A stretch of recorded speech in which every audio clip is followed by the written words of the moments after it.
Good evening, everybody. This is Encounters. Welcome to the show.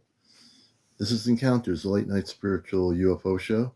I'm your host, CmdrAleon, and we're going for 100,000 likes to start off. So I just want to let everybody know, press the tap on my screen, and you'll see hearts come up. If everybody taps and shares, we want to get to 100,000 likes by 1 a.m. This is a 2-hour show. This is our big show. Welcome, everybody. Paige, Marcella, Butterfly, James, Philippe, Hetty. Good to see you, Hetty. Everybody coming in. Chris, we had a great show. I believe I've got all the shows caught up now. Good to see everybody here.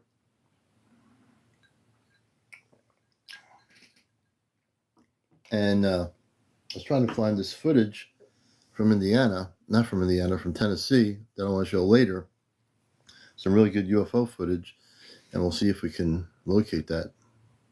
Herbie, Universal, good to see you. Knockouts. So Knockouts, I got to send you some footage still. And Knockouts, you can send it to me on email.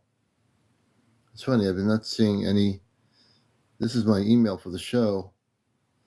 And if you send it to that email I sent you there on the screen, you can send. That goes for anybody out there. If you've got footage that you're recording of spaceships, or what some people call UFOs, well, good to see you. And then Chike, Lisa, good evening. Cassie, good evening. Shactress, East Windsor, welcome to the show, East Windsor. And blessings to you, Starseed, everybody coming in here. Another great show to be had. We have no idea what's going to happen tonight, but it always will be something interesting. Thank you for the roses, Shactress. Good to see you, Jared. Blessings to you, Nora Zora. Family Seeker, Las Vegas. Good evening, Las Vegas. Darren Wheeler. The Greys are still visiting. Yeah, we'll have to stop that whole thing with the Greys. I don't think they got the message. So we'll have to get rid of the Greys. Let me see here. Betty Malden, good to see you. Alessandra Alton, have you recalled any telepathic communications? In telepathic communications from the Astro Command, or give me more specific? Why 3 at a time? Can you explain what you mean, why 3 at a time? User 152, welcome. Mike Masters, good to see you. Good to see everybody coming in here. Welcome. Marjorie Willa, JD Tuchin, Daisy. Welcome, Daisy. Is what it is. Welcome to the show, everybody. We're glad to have you all here. Mike Masters, everybody. Johnny of the Third Kind, brother. Good to see you always.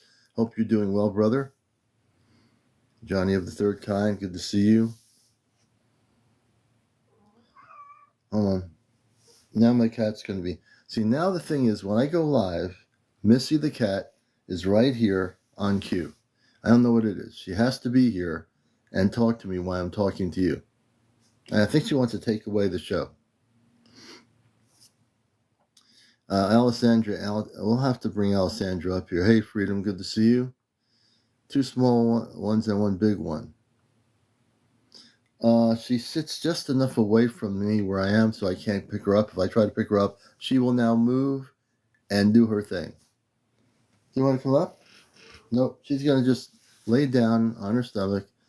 And yes, I have a competition going here. Hey, Deborah. I think she wants to host the show. Do you want to host the show? She's not saying anything. She's here. She's very beautiful. She's a ragdoll cat. She's very beautiful. So I think I'm going to have my first guest, Harp. Hey, Harp. Good to see you. Torres, everybody coming in here. So this sounds interesting and serious at the same time. And I'm going to check this out. Alessandra, say wife, Bogger Realtor, and she's a dog lover. Okay, so I think we're going to bring Alessandra up. Again, when we bring guests up, they're going to be all different. I don't know anything until I see the sensors, but things like Alessandra is having problems and being abducted. That's what it seems like based on the comments here.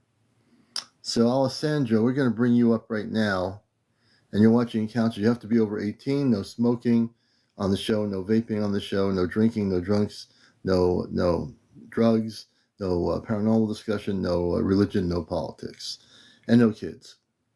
Okay. So we're going to bring Alessandra up because I think there's something happening here that needs to be dealt with. Alessandra, if you want to come up, just accept on the multi-guest option, and we'll bring you up here because it sounds like you're having problems with Zeta that are abducting you, and I believe we can help you. Wesley, thank you for being here. Yeah, well, that'll happen. That'll happen eventually on our planet. Good evening, Richard. User 372, welcome. So, Alessandra, I've been reading your comments. I'm CmdrAleon, the host of the show. For people that know too much about my show, this is the number one spiritual. Hey, Alessandra, I'm inviting you up on the show. And listen, if you were able to figure out that whole thing, it looks like I'll bring you up tonight too. So we'll do Alessandra. Hey, April. Alessandra, I wake up faster than they expected. Alexandra, we're going to bring you up as a guest. I just sent you a guest request, and we're going to try to get you up here. So if you accept it, there should be an icon. Actually, there's an icon with two little people, pink and blue. Press that, and I'll bring you up here. Okay. Oh, you did? Well, how come it's not showing up on my screen? Unless the Zeta did something to your phone. I'm not saying they did. I'm trying to bring you up, and so here's what you need to do. Try pressing the multi-guest option on your TikTok there, and I'll try to bring you up. Okay. Hey, Pittsburgh, you, good to see you always. Glad to have you with us. Catherine Johnson, welcome. You've done it 5x times? That's really strange. I'm going to send you a request again. And it says here, guest, so I'm going to press it. And if it comes on your thing, why is my cell tapping? You're not tapping your own phone? It could be a glitch. I accepted 2x. Well, it seems like we're having problems getting a guest up here.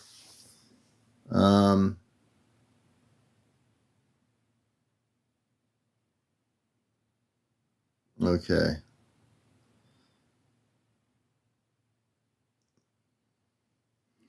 And I'm almost gonna.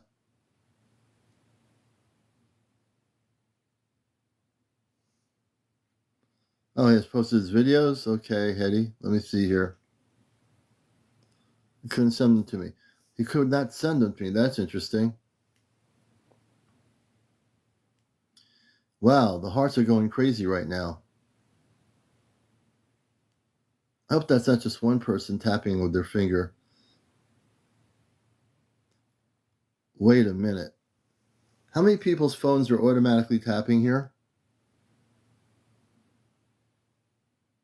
It's going to be one of these nights, I'm telling you.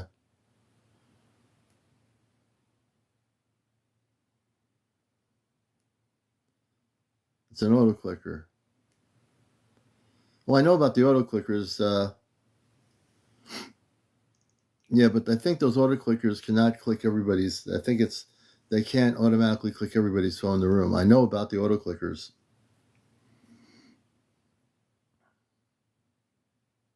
Hey, Alan. Yeah, I know about those auto clickers. It's when other people are tapping.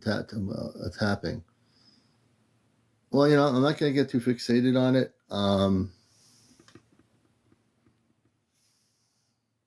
Yeah. If you don't want to lose your fingers, you get an auto tapper for your phone, and it'll tap automatically, I guess. Hey, Johnny. So we're going to get this other person up here. And let me see.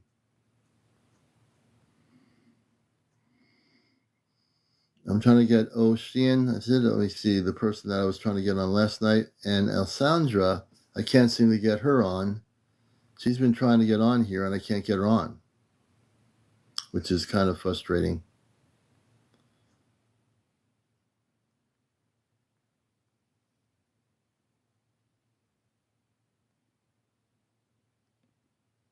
Let me see here. I have a trucker.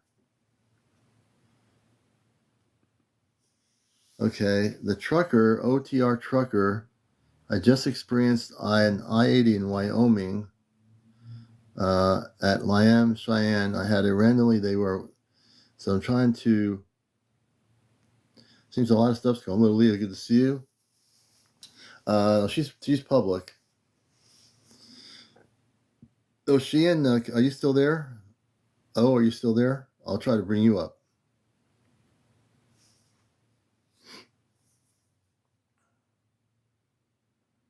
You're watching Encounters for the new people. Oh, there you are. I'm going to try to bring you up. Let's see if this works. Okay, I just gave you a request to come up. Yes. I made it. I made it. You made it up. Good to have you with us. Hi. Hey, I'm finally glad to have you with us. Now, I knew a little bit about your story. Can you give people out there around the world a little background about yourself and exactly what's going on? Yeah, well, first of all, my name is actually Brenda. So if that makes Brenda, it easier. hi, Brenda. Yeah, hi. Yeah. Well, I saw a very large ship when I was 4 years old. I was 4 years old. And how old? And when were you 4 years old? Like, what year was that? Do you know? 61. 61. Okay. Yeah, So I'm we'll start with that. 67 Continue. now. I'm 67, yeah. Oh, great. And we'll let you continue with the story then. Okay, well, this is in Indiana, and so this setting is kind of, we're in out in the sticks in Indiana on 100 acres. So the setting is, I saw the ship looking out my bedroom window. So just to give you a perspective, I had to look, if I looked across I had a huge yard, so I looked across that. Then there was a big pasture, then a whole bunch of woods. And then after that was a huge pasture, like way bigger. Mm-hmm. And then after that, a great big lake. So that's kind of the setting, and that's important because, so all I remember the start of it is that I just woke up and I kind of heard this humming noise, kind of like it when you're under those power lines of those towers, that hold up, and that kind of buzzing. I kind of heard that when I woke up, just very lightly heard that. And I got up, and I'm 4. I stood on my bed so I could see out the window. And when I looked up, kind of to the right, there was, at 4 years old, I didn't know anything about aliens, ships, UFOs, nothing. Right, I watched 4 years old. morning cartoons. That's it. So, I looked up to the right, and there's this huge ship, and I'm telling you, it looked a lot like what's behind you on your green screen. It looked just like that, except the lights were like blue and green and red, and they were bright. So bright. That's what just knocked me out, was just the brightness of those lights. And it was hovering, I don't know. It's hard to say when you're 4 how high it was, but it was way off the ground, okay? Mm-hmm. Like maybe a football field up in the air. And it was just sitting there, and then it went down, and it went towards over the pasture, over the trees, but then it went down like it must have landed behind the trees, because then I couldn't see it anymore. So it had to be low, right below the trees. So I fully thought it must have landed there. It must be back there. And I ran to my mom and dad's bedroom, and I said, "You've got to wake up. Hurry, there's something back. We got to go see." And Mom's like, "No, you just had a bad dream. Go back to bed." And I'm like, "Okay, well, you don't mess with Mom." So I went Yes. back to bed. I'm 4. So the next morning, though, I tore out of that bed. I went and got my pony, rode my pony back. I was scared to death to do this. I was so scared, but I had to Hmm. see. And Right. so I rode my pony back there to that big, big pasture, and it wasn't there. It was not there. And I thought it But would be there, and it wasn't. But I got off my pony and I walked around in the woods thinking I was looking for, and this is funny, I was looking for, I knew it wasn't people I was looking right. for. It was Right. something like people. That it Something wasn't like people. people. It Hmm. wasn't people, but it was something that was like people. That's what my 4-year-old Interesting. brain was looking for, Your right? yellow brain was looking for, yeah. Yeah, it was looking for it. No, I knew it wasn't people, but it was something sort of like people. So anyway, I never found anything, and I looked and looked and looked. I rode all over the pasture. All the grass looked normal. It didn't look like anything had set on it or anything. That's kind of what the things I was looking for at 4 years old, you know. So, so anyway, like that was the end of that, but that's not the end of the story. Yeah. So a few years later, this is just so you know what is going through my mind. A few years later, I had to have surgery on my brain. I had a cyst on the back of my brain, and Yeah. so that's that. And then later on, I became an RN, and then I was aware that sometimes things get left in your head, right? They, like, I mean, not in your head, but in a surgery. Sometimes things get left in and they close you up and there's things in there, right? I always was Hmm. aware of that. So then 2 years ago, I was supposed to have an MRI for a knee problem. And I said, well, I'll do an MRI, but you have to do an x-ray of my head. And the doctor's like, why would I do that? I'm talking about your knee. I go, I know. Right. But an MRI, it encompasses your whole body.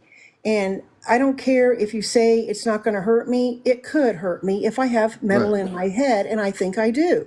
He goes, well, I have Oh no my idea gosh. why you're thinking that. But Hmm. if that's what it takes, yeah, go get one. Go get it now. And so I did. And I said, I want to talk to the radiologist right now. And she's like, well, he's busy. I go, I don't care. Just tell him I need to talk to him. So he did come out, and I said, can you tell me, do I have metal in my head? That's why I had this. And he goes, yes, you do. I Wow. have metal in my head. Wait a Yeah. minute. How old were you? How old were you when you found out you had metal in your head? Well, I had that surgery when I was 6, Hmm. but I've always thought that I had metal in my head, and I didn't know why I thought that. Hmm. As an RN, logically, I know that things can get left in you when you have surgery. It can happen. It doesn't Right. normally happen. Right. Right. But I never understood, like, why do I think I have metal in my head? All my life, I've thought that. And that's why I was Hmm. always scared of an MRI. So then this radiologist says, yes, you do have metal in my head, in your head. And I'm like, show me. So he took me back, he showed me the x-ray, and I tried to send you the pictures today, but I don't know how to send them. I have a I'll tell you how to picture. do that. I have Yeah. I have the Yeah. x-ray, and I can show you the metal, and that might really Yeah. help to see it. Hmm. There's 2 pieces, and they're not where my surgery was. Hmm. My surgery was straight down the back of my head. These metal Hmm. pieces are at the side, like behind my ear back there. So, Really? yeah. So when I talked to my surgeon that wanted to do this surgery, I said, well, I'm not going to have the MRI. I have metal in my head.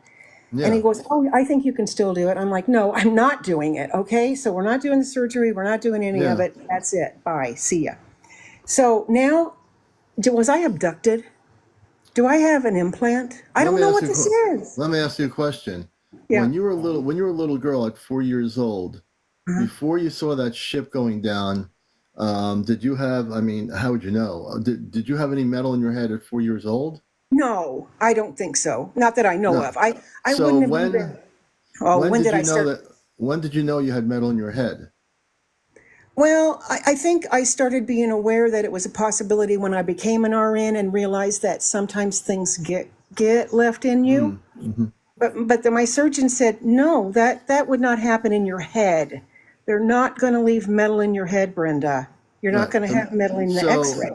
so there was nothing. If they did an X-ray, That's just to see what's in your head. So you never had, so let me understand this. If I got this right, you never Okay. had an operation on your head, did you? Yeah, and that's what I had when I was 6. When you're 6. So now when they did the operation at 6, what were they doing again in specifics for my audience? And also for me Okay. to have a clarification. Okay. I had a cyst right at the back of my head, so right above your spine. It right straight back above your, right on your spine, right at the base of my skull was where the cyst was down in Yeah. there. Yeah, the Okay. cyst. Okay. Yeah. And so, and I recovered and that was that. And, I never thought about anything again until I was an RN and I realized, things can get left in you after a surgery Right. because I've seen it. I've seen it happen. Right. And Okay. so, and then I started thinking, I wonder if I have metal in my head or something. I don't know why you think of things, Right, right, right. Yeah. So but they were doing x-rays on you, right, Brenda? after the surgery, yes, but I can't And get the records. why can't They you get the burned, records? they burned up. The They records burned up. burned I up. called for them. I called for the records. And they are not, they're destroyed. I don't know if they were Really? lying. They said it was burned up at the hospital. It burned. They burned. I don't know. How could that be possible? How could I a don't know. hospital? I know you. I'm just asking for my audience. So I'm just like records of what was taken, these x-rays or whatever, that show something suddenly are burned in a hospital. What a hospital would never, you know this and I know this, it would be almost insane for a hospital to burn records. I agree. What I, hospital ever does that? in 1961, I mean, I don't know what they did, like everything was on paper, Yeah, maybe the record keeping area burned. I don't know. But I did try to get those records. you couldn't get Um, them. no, no, I had no Yeah. chance of getting them. And mother, she, it Hmm. was so traumatic for her. She just blocked out the whole thing. She gave me whatever she had, which was mostly bills. Right. So let's say right now, as an adult, have you ever gone back to have an x-ray of the head to see if there's anything there? Yeah, 2 years ago. And I do have metal in my head. Yep. Okay. Yep. So this is really this is a tough one. I I'm know. right. I'm really trying to. I'm going into deep thought here right now, everybody. I'm trying to figure something out. Uh, it could be that you were implanted in the head with implants that were solid implants, metal implants. Because even though I know that I've seen stories on TV where someone had a cutting knife in their stomach or something. They get the knife out. I've seen stories over the years about something in somebody's head, like a nail or something in their arm or whatever it is. They get that thing out. But this is interesting because there are metallic implants. If you want me to, I would like to scan you and see if those. If there's the metal implants where they are, I've never dealt with that before ever in my abilities to destroy implants. But if there is a metal implant in there, would you like me to scan you right now and see if I can scan it? Sure. Okay, this is going to be different. I don't know what's going to happen here. I've As taken long as I don't a die, bazillion. I'll be fine. I know, yeah, I've taken a bazillion implants out on my show remotely, but I've never dealt with what I think is metallic, but I don't know. So we're gonna, in my audience here, with Brenda, we're gonna. And what state are you located in?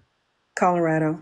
Okay, she's in Colorado, and just to be, transparent, I'm over here in New England and Connecticut. What I'm going to do is just scan her. I don't know what my abilities are about if it is a metal implant, whether I can destroy it or not because it's metal. I don't know. Maybe I I can, maybe don't I I don't can't. know if I want you to destroy it because I don't know what it is. Yeah, but nothing should be implanted in somebody's head that is not of this. No one should be having implants put in their body. Period. End the story.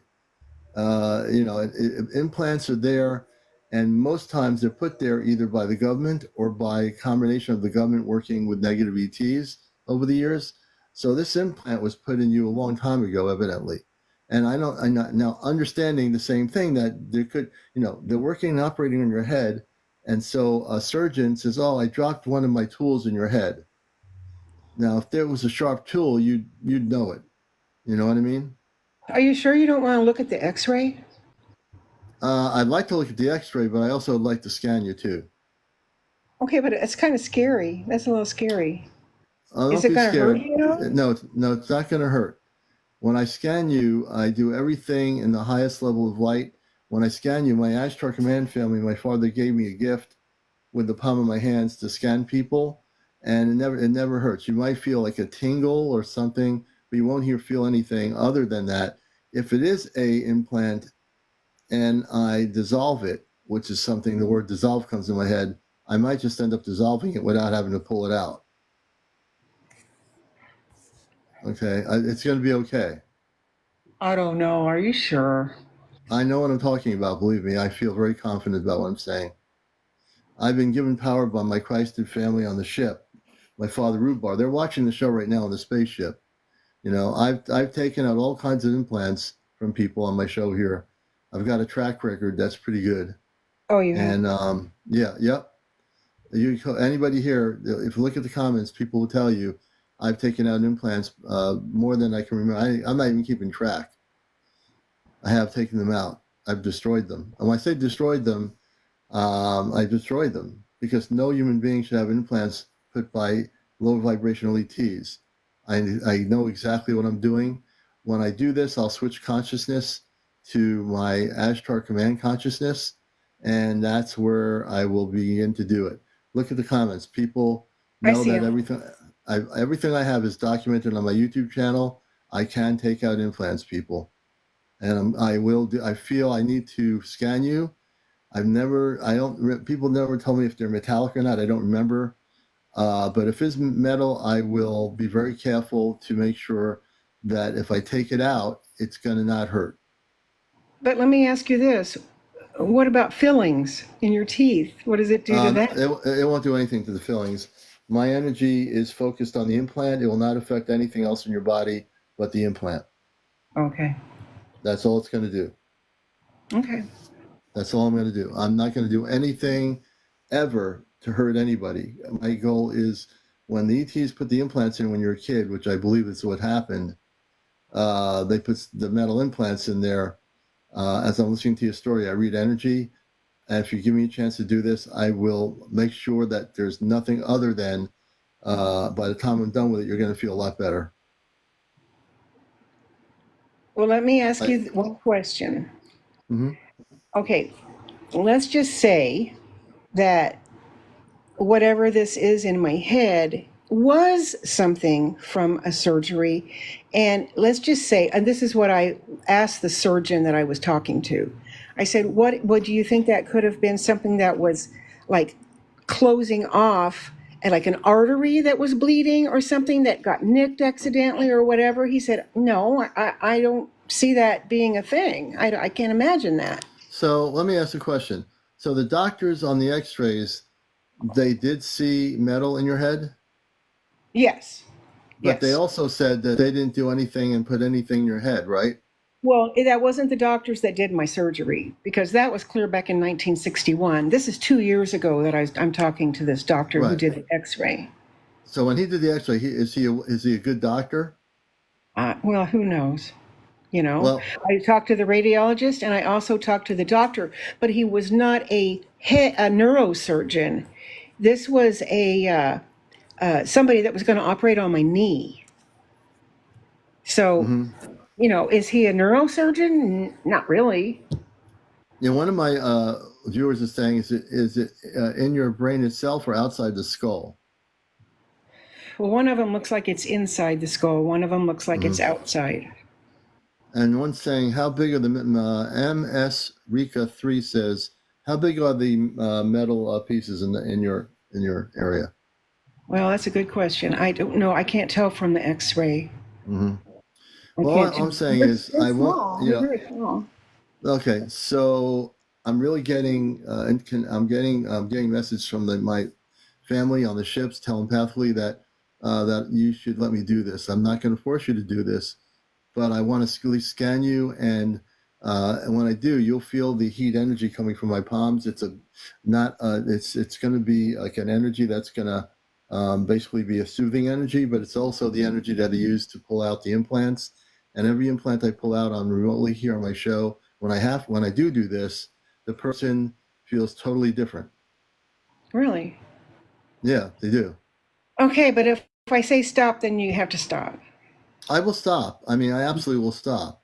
Okay. But I will tell you, my father gifted me with this to help people, not to hurt people. Okay. Okay? I don't come from here. I actually come from off planet. I came here as a human being. I am human. I live the life like everybody else, like you do anybody else. But I am here, and I'm fully activated now to do. I've been gifted to be able to do this with the palm of my hand, and so I'm not going to hold back and keep this gift to myself and not help people. I have to. Okay. All right. Yeah. Well, let's see. Okay, so I want you to close your eyes. That's the first thing I would like you to do. So, folks, so you're watching the show here. Brenda has these two metal things in her area of her head, the skull area. We're going to just scan her. And then once I get to the area, what you'll do, once I have you relaxed, you're going to tell me to stop, only in the sense that I found the implant, and I'll work on gently dissolving it, actually, which is another thing I can do. So without, but I'll be able to pull it out. When I pull it out of your head, it'll be dissolved at that point. You're not going to really feel anything, maybe a tingling sensation, but it won't be uncomfortable. So, yeah. Okay, so I want you to relax, take a deep breath, breathe in and out of your nostril about 3 or 4 times. And everybody around the world, what I do here on my show is I don't do this. It's not like it's not the whole show, but it's when people have these things come up on my show, I really do have to be the person I am to help them unconditionally. And I would have done that if I was coming off the spaceship and met her for the first time. I would have helped her. Okay. All right. Can you give me 1 minute? Give me 1 minute. Take your time. All right. You're watching Encounters. This is CmdrAleon, your host, and Brenda is my guest.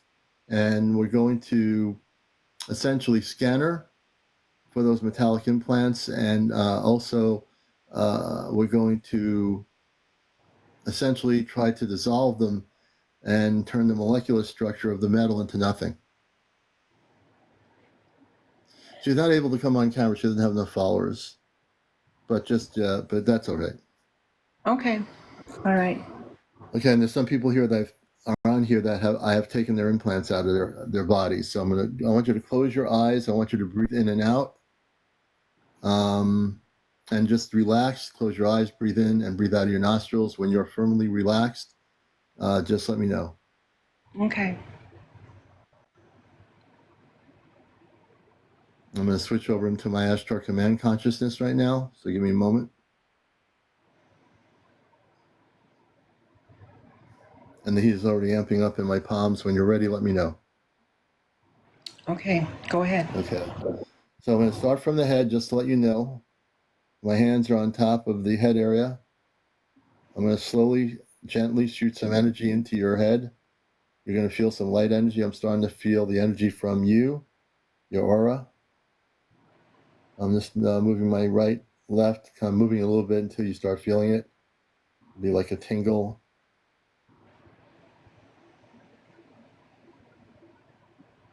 I'm already starting to feel the energy from you. Well, I had a cup of coffee. That's probably not helping. That's all right. The coffee won't do anything to stop what we're going to help you do here. When you start, just keep your eyes closed, turn your brain off, and just focus on me. Just focus. And when you start feeling some energy, let me know. Yeah, I do. Okay, that's good. Keep relaxing. Now I'm going to start scanning you in the head area and the skull area. As I scan you, I'm going to amp up the heat energy from my palms into your head, into the skull area. What I'm doing, folks, is I'm scanning her to find out where the metal implants are. And then when she tells me to stop right there, I will stop. So I really do listen to the people I'm working with and helping.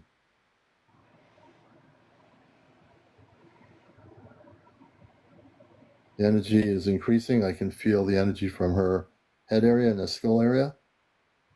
I'm still waiting to see where it is. And when I'm told to stop, I will stop in that area. You can see the palm of my hands. I'm moving it around.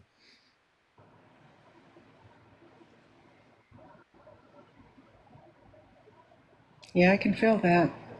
Okay, right there. Mm-hmm. Okay, is that where that metal is, right there? I think so. It's on one of those sides there. Okay, yeah, okay, I'm going to keep. So here's what we're going to do. Keep your eyes closed. I'm going to amp up the energy. I'm going to increase the energy. You're going to start feeling more of it. It's not uncomfortable. It's just going to be more of a heat energy in that area where the implant is.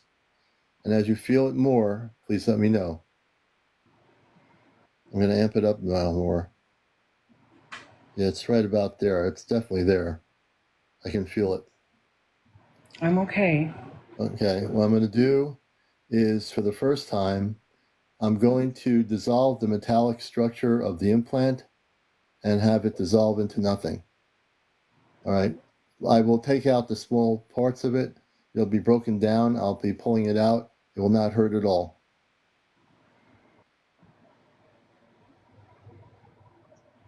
There it So now goes. I'm going to pull it out slowly. There'll be no pain whatsoever. When I take it out, you won't see any metal. It's going to be basically dissolving. And when I have it out, say yes. I'm going to still pull on it. And what I'm doing is dissolving it from the inside of your body in the skull so I can take it out. I'm being very gentle, and I always am that way with anybody who has an implant. Starting to feel better. All right, it's almost out. I'm doing it slowly, so everything is being broken down. The metal that was put in there is being broken down into almost nothing. When I have it out, just let me know. Almost. Almost. I think you got it. Okay, give me a second. I'm neutralizing the implant. I'm going to destroy it. And when I say I'm giving it up to God, I always do that. That's because I do that. It just seals the deal that the implant is now destroyed in that part of the area. The other implant, we're going to take that out. The other metallic implant, we're going to dissolve it into a small molecular structure, and then we'll be able to pull that out. So we've got one implant out of her body in the area. Now, where's the other implant? It's right. Well, one was down below the other, so I don't know. I can't tell which one you got because they're both really Okay. kind of close together. Okay, so I'm going to scan again. One I'll is scan not that in whole. control, and one is. All right, I'm going to scan that area, and we're going to take the second implant out. When I get to the second implant, let me know. What I'm doing here, folks, is taking out a metal implant. I took out one metal implant and destroyed it, and it didn't hurt. I'm taking out the second metal implant in her body up in the head area. So when I get there, let me know. I can feel your energy. Wow. Yeah, I can feel the aura of your energy outside of your head area. I'm When I psychic. get to when I get there, let me know and I'll stop.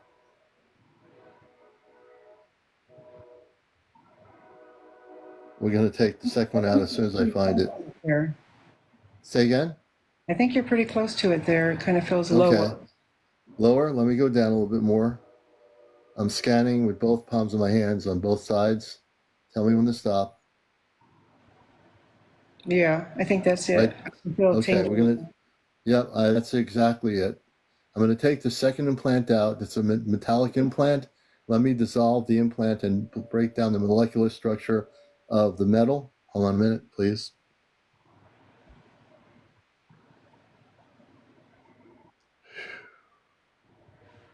Okay, I'm going to neutralize the implant first, and then I'm going to start breaking down the molecular structure. Now I'm going to pull it out.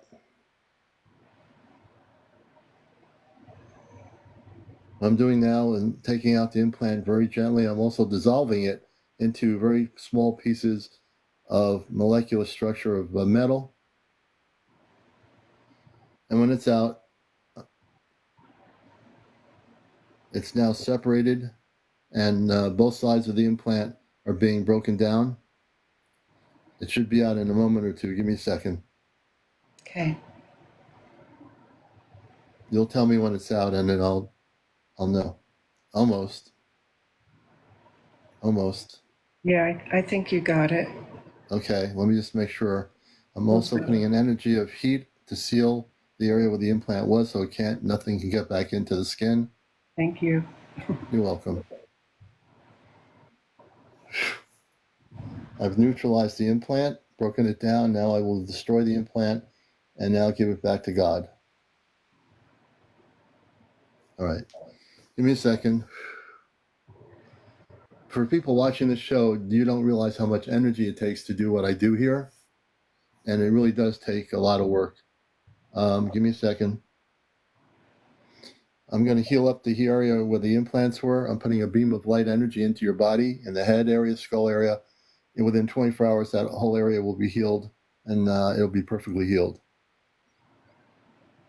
You can feel some heat energy now. I'm just healing the area where it was the implants. Right. She will be completely fine. She is, actually.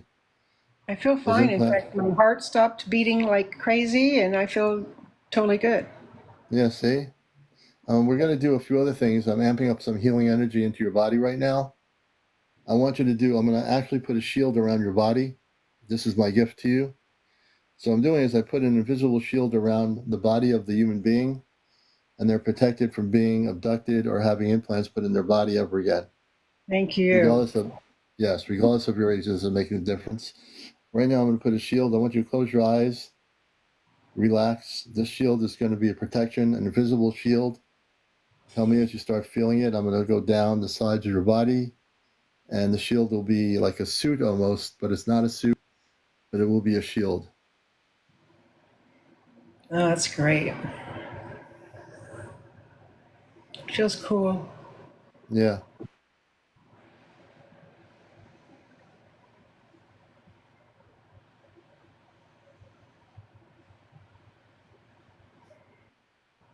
And these are my palm of my hands, folks. I don't have any space-age medical technology. My father gifted me this ability from the spaceship, and I'm utilizing this to help people.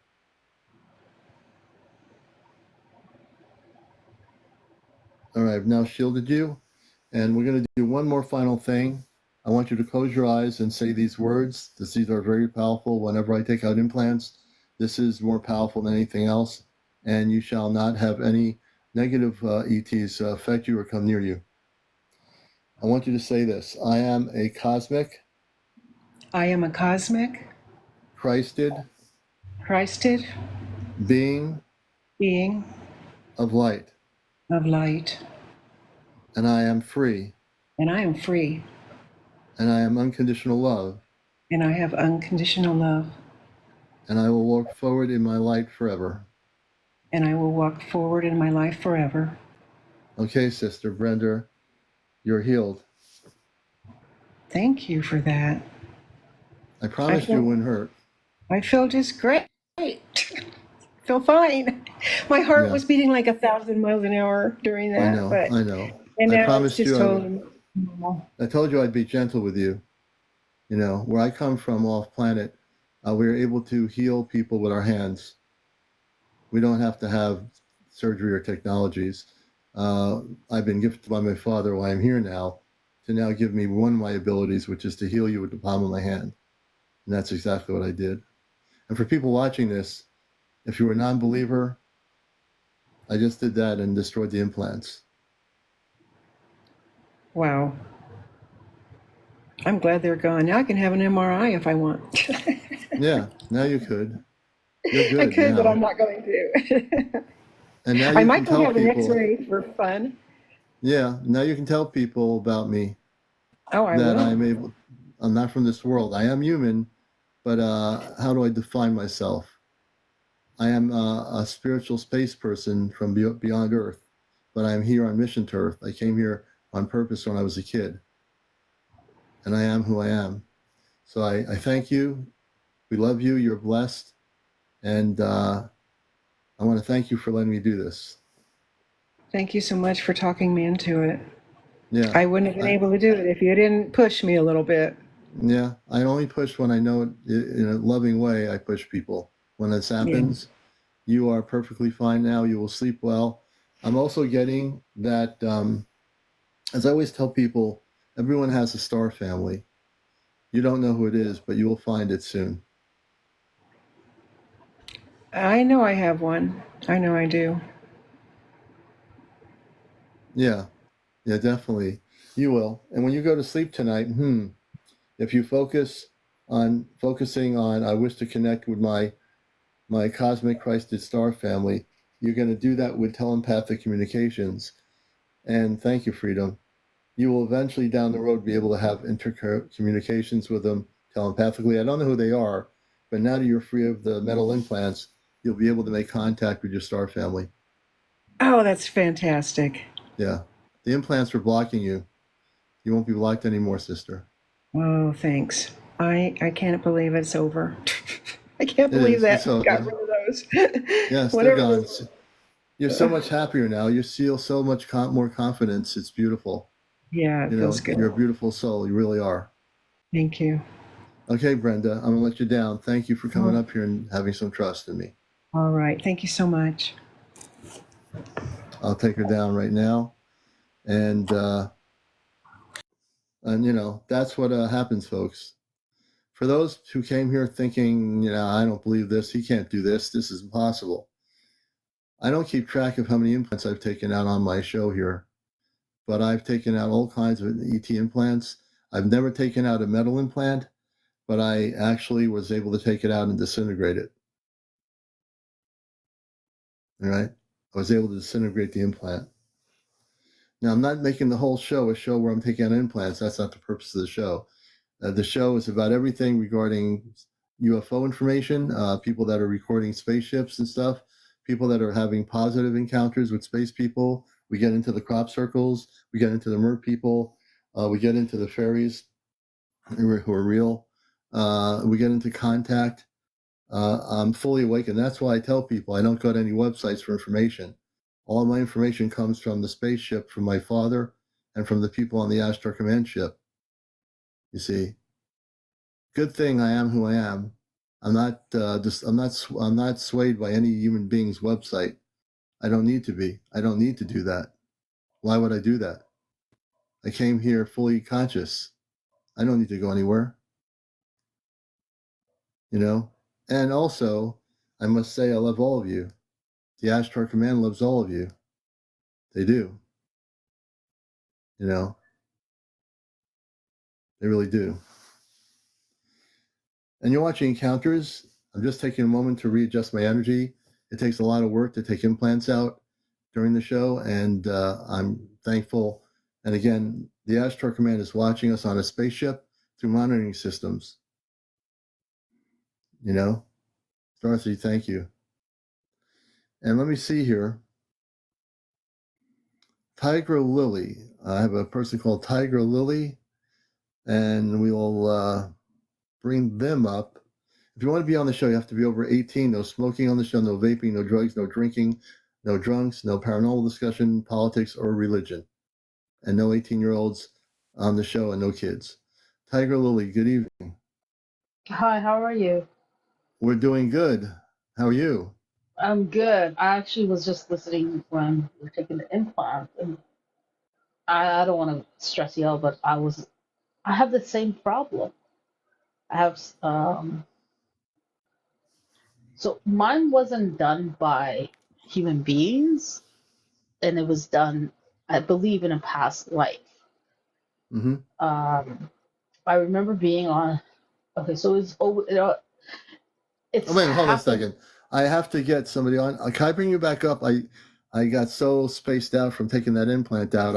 I'll bring you back. I got to bring MN Pagan Prince. I promise. Oh I'm yeah, gonna bring him up. no problem. Yeah, maybe another time. All right. Okay. Thank you. We'll definitely bring you up. All right. I got spaced out of there a little bit. That happens after I do implant. Sorry about that. MN Pagan, we're going to bring you up, brother. We will get him up here. Let me do this here.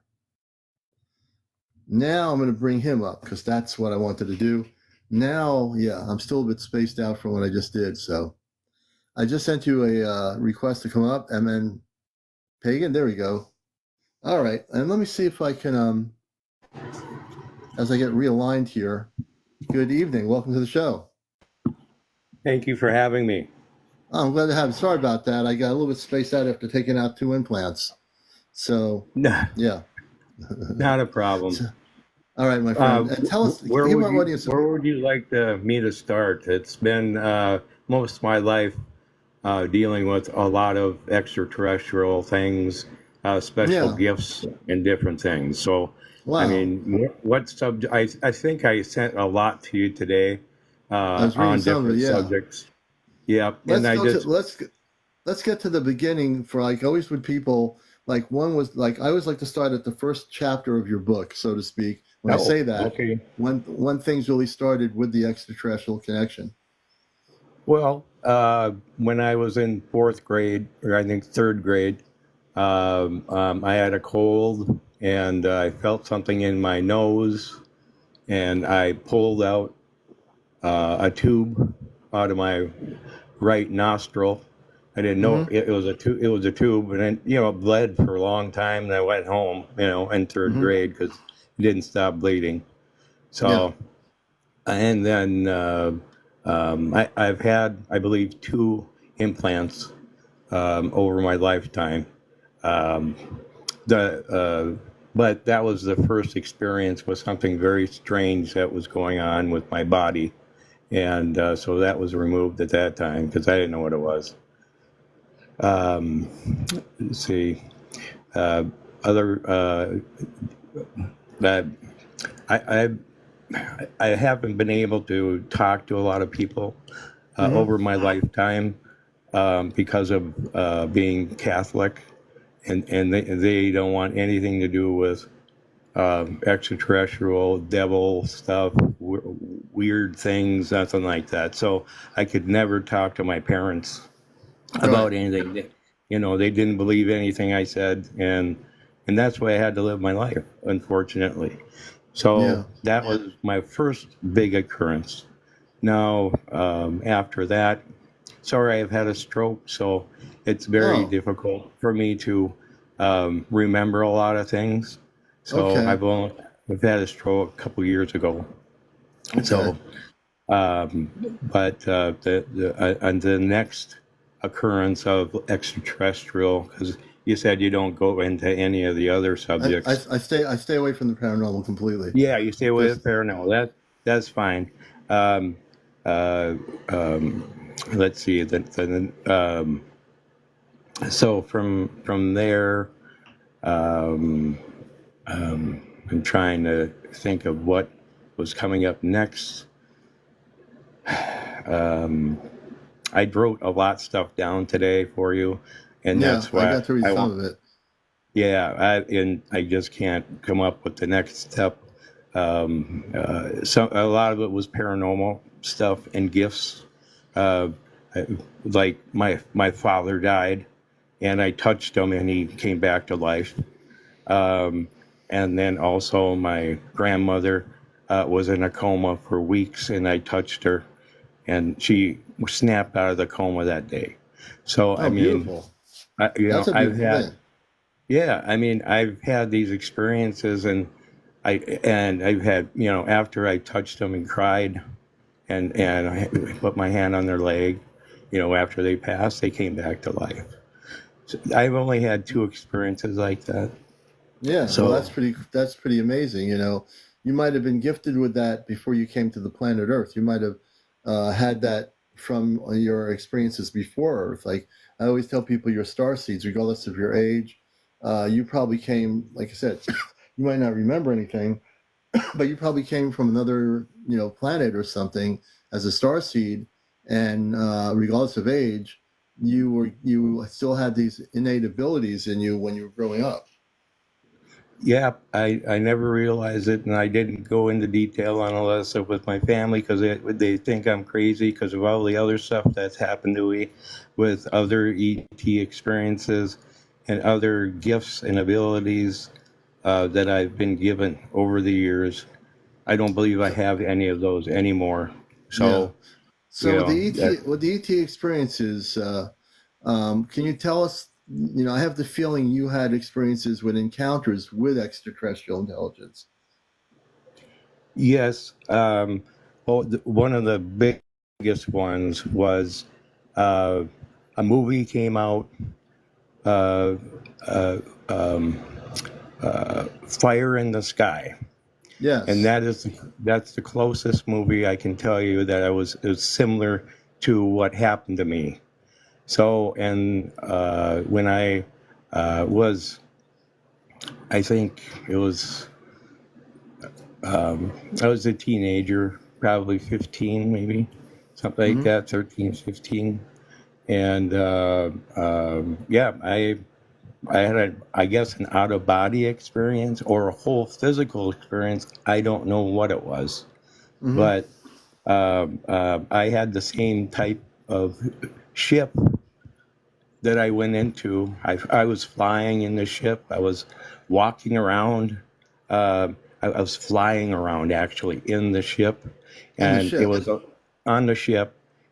Yeah, I was flying around after I woke up, and then I was in a cubicle in a stadium. It was like a stadium wall, but it had cells that were in there, and there were Hmm. all these different individuals, creatures. They had plastic on the outside of them or whatever. It was a shield to keep them like an assortment of aliens for them.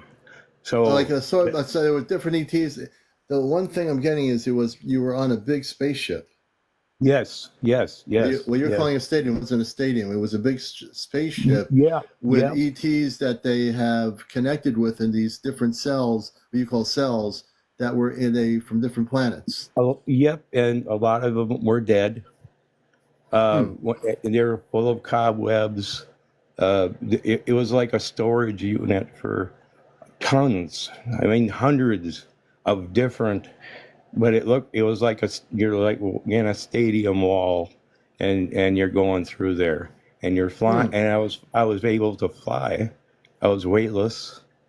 So and Well, you were with other. Did you see the actual ETs that were in the ship? The ones that were alive, the ones that took you on the ship? I don't believe so. I don't. The only thing I can remember, they were very tall, if They were there was tall. there, very And very we, tall. so you have a vague memory of them being tall. That's good. Yep, that's Were they it. human? Were they humanoid? If Yeah, you try yeah. to, They had just long legs and long arms and skinny neck. skinny neck. That's the only thing. That's the only thing I can You remember. I can't remember? remember what their face looked like or. Right. So if you had to kind of delve into the face area, and I'm going to try to help you remember here. If you tried to delve into the face area, were they looking like big eyes and a round head? I don't want to put suggestive thoughts in your mind, but did they, if you were to like close your eyes for a minute, usually if you close your eyes, you can see. Okay. So when you close your eyes, I'm going to have you go back to remember. I'm going to help you remember a little bit here. So I want you to keep your eyes closed, and I'm going into the area where your brain is, and I want you to now remember. You're going to remember what their faces look like in a minute. And as soon as you remember, I want you to just tell me, keep your eyes closed. I want you to tell me what they look like. Keep your eyes closed and relax. And as soon as you remember, tell me. Tell our audience. Don't even second guess it. You'll know. Uh, You don't even have to think hard. It'll come right to you. The only one that I can come up with is like a caterpillar Okay. face. Okay, we'll go with that. That's the best I can do. I mean, Okay. I have had a stroke, trying. I'm Mhm. just trying to get some help to get some clarity for my life here. So Mhm. Mhm. that's what I'm on the show for. So Okay. I mean, what I can tell you is that definitely you were on a big ship. I think some of the pieces of your puzzle of this experience will come together. I think it'll come together in your sleeping state. I'm getting when you go to sleep. Do you do any meditation? I do. I do have my Tibetan bowl, you know. Okay. So so I do some of that, and I do Mm-hmm. breathing. Uh, Mm-hmm. you know, I've had to learn different techniques over the years because I've never been a good sleeper. I've never Mm-hmm. been Mm-hmm. able to sleep very well ever, Yeah. and they put me on trazodone, you know, so it knocks Yeah. me out at night. So Yeah. um, What I'm going to uh, suggest is this: when before you go to sleep tonight, do like a 20-minute meditation. okay, Matter of fact, and do breathing exercises, breathing in and breathing out of your nostril when you're relaxed. What I'd also recommend is just focus on wanting to remember your experience of who the beings look like. I'm not asking you to have a thing where they're going to come back and take you on a ship and do whatever they did or didn't do. What I want you to do is just to historically have memory, which will help your memory of all your ET experiences. And you can do that. And in the dream state, what I call the cosmic dream, when you go to sleep tonight, you can say, I wish to remember my cosmic interactions growing up. And you can say, and it might not happen right away, but if you keep on doing the meditations, again, you can experiment with the meditations and see if you can start remembering things. okay. And take your Well, time with it. It's not. There's no rush yeah. here. I Take mean, my brain isn't very good any longer because of my stroke. So, right. Well, you you still have know, a brain, a even lot though you of had it, the yeah, stroke. You still have the yeah. ability through consciousness. Consciousness can't be destroyed or anything. You have consciousness, or else you wouldn't be talking. So you're gonna Uh, actually it took try me a year to, to, yeah, it yeah. took me a year of recovery to be able to walk and talk again. Wow. Well, So, more power to you, brother, for doing that. But do those things. Take your time with it, and as time goes on, see if you, through being very disciplined and focused, if you can amp up your consciousness, and you can, where you'll start being able to remember more stuff. And just let me know what happens. okay. I mean, and then I passed on all of this to my daughter. Oh, So you did. Okay. that's my big issue, Yeah.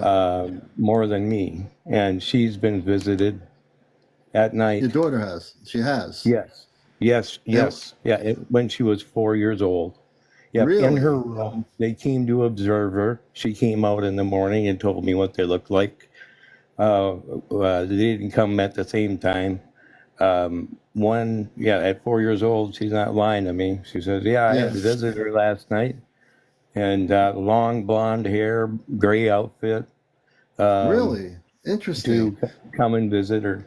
Yep, and So then let's hold on for a minute. So oh, long okay. blonde hair and a space outfit. So that's a human type space person. That's not a like a Zeta or A anything. Now she human, was yeah, visit. a human looking, yeah. It was this long blonde hair, she said, and a gray outfit. Hmm. Uh, and they were just standing there at the end of her bed. Yeah, one person. I think it's Ja Mim says Palladian. I'm apt to agree that she had a visitor that was positive and with long hair. It was definitely a more high vibe. It was a high vibrational space being. So she had. And did she say what happened in her experience when she saw the space being with the blonde hair? No, she woke up, you know, because she's a restless sleeper like me, She's a so she restless woke up, sleeper. Hmm. yeah, like me. So, and so so she woke up. There he was standing there, and she told me in the morning when she got out of bed, And and how old is your daughter now? she's 15, and I don't know, if she's had any more experiences. So I got separated from her at 8 years old. So I don't Really? know if she's had any other experiences. Hmm. She was super intelligent. She went to kindergarten with a fourth Mm-hmm. grade education. She Hmm. absorbed everything I taught her because I was in architecture. So, Okay. so she was very absorbent of all the education I taught her, up till kindergarten, but she tested out at fourth grade comprehension. Wow. So you have no way of like connecting with her anymore? I know, no, my Yeah, ex pulled her away from me, and she did. Okay. and just for money reasons. Okay, So, I won't get into that, and but yeah, no, I would yeah, have loved to have interviewed your daughter because she sounds like she probably would yeah, remember quite a yeah. bit. Well, she could have. I don't know. Yeah, And then she probably did. the other visitor that visited her was, she says, yeah, it looks like that Viking guy, humongous guy Hmm. that came, that was all Yeah. giant guy that came in the middle of the night, observing her also. I don't know if they both came for protection, making sure she was protected, or just Yeah. observing her, No, that sounds like and having, it sounds like they were Palladians. They definitely okay, were they definitely were good people. They were not the other ones. They were no, that no, she has somehow, I wish I could have talked to her. She has a connection oh, with the star people that are good. So she's in good hands. okay, She's I don't know much about her except what you're telling me. Yeah, yeah, they she's would be, I blonde think hair, Wendy's right. blue eyed, Yeah. fair skin, just like me, Yeah. so, Yeah. and I don't know how she's doing or if Yeah. anything's happened since then, but Well, but maybe someday she'll reach out to you somehow. I don't know how that's going I to work, hope but so. And when she's 18, so, yeah. when she can, I guess, or Yeah. her mom lets her or whatever, Yeah. so but that kind of sad situation I went into, but I've had other paranormal experiences on top of all of those types of things, and Yeah. so is my daughter. So I gave her some of those paranormal things as well. Yeah, well, she Yeah. definitely has connections with the Palladians, like the other person was Okay. saying. That's when I was thinking about it. She's definitely connected to the star people. So she'll when she's old Okay. enough, she'll contact you. I have a feeling she wants to, but she can't because your mom, your My ex-wife. ex. So I won't That's get into right. all that, but yeah. No. All right, No. man. Yeah. I thank you so much for that ending of that really important part of the story, and I appreciate you coming on here, man. And Thank. you're a blessing to be here. You'll Thank you. find camaraderie here on my show. We have people watching all over the world. You're not alone, and just feel free to be here and watch the show and participate. Thank you so much for having me today. I needed to express it. I've never expressed this out to anyone Mm-hmm. in public. Yeah, I'm Mm-hmm. 52 years old, so I mean, yeah. So Yeah. I thank you for the opportunity to be able to release some of these things that I have. There's a whole other side of what's happened to me as well. So, as far as on the paranormal side, so Yeah. Yeah. There are paranormal shows on TikTok that are good, and they might be a place to share that. But I appreciate you okay, sharing this stuff about your daughter, your own yeah. experience. Thank you so much for doing that. Thank you very much. Have And a what wonderful evening. what's your first name, by the way? Oh, it's Danny. Yeah. Danny. I'll just call you Danny. Danny, thanks for coming on the show. Thank you so much. I appreciate it. God All right. bless. Okay, brother. We're going to bring you down off the ship here, so to speak. All right. That was Danny, our second guest. Thank you, Danny, for coming on. And yeah, definitely. It's a beautiful thing to have people share their stories. And the story about his daughter, definitely star people. So if you want to be a guest on the show, there's a lot of stuff going on. I mean, I've been watching videos of a lot of people recording spaceships. In the last 2 weeks, I've seen videos that I'm seeing a lot of people posting of like different types of spaceships or bright luminous lights. There's a lot of stuff going on out there in the skies above us, and it's what's really good is people are recording it. They're recording this stuff. That's the most important thing. Yeah, yeah.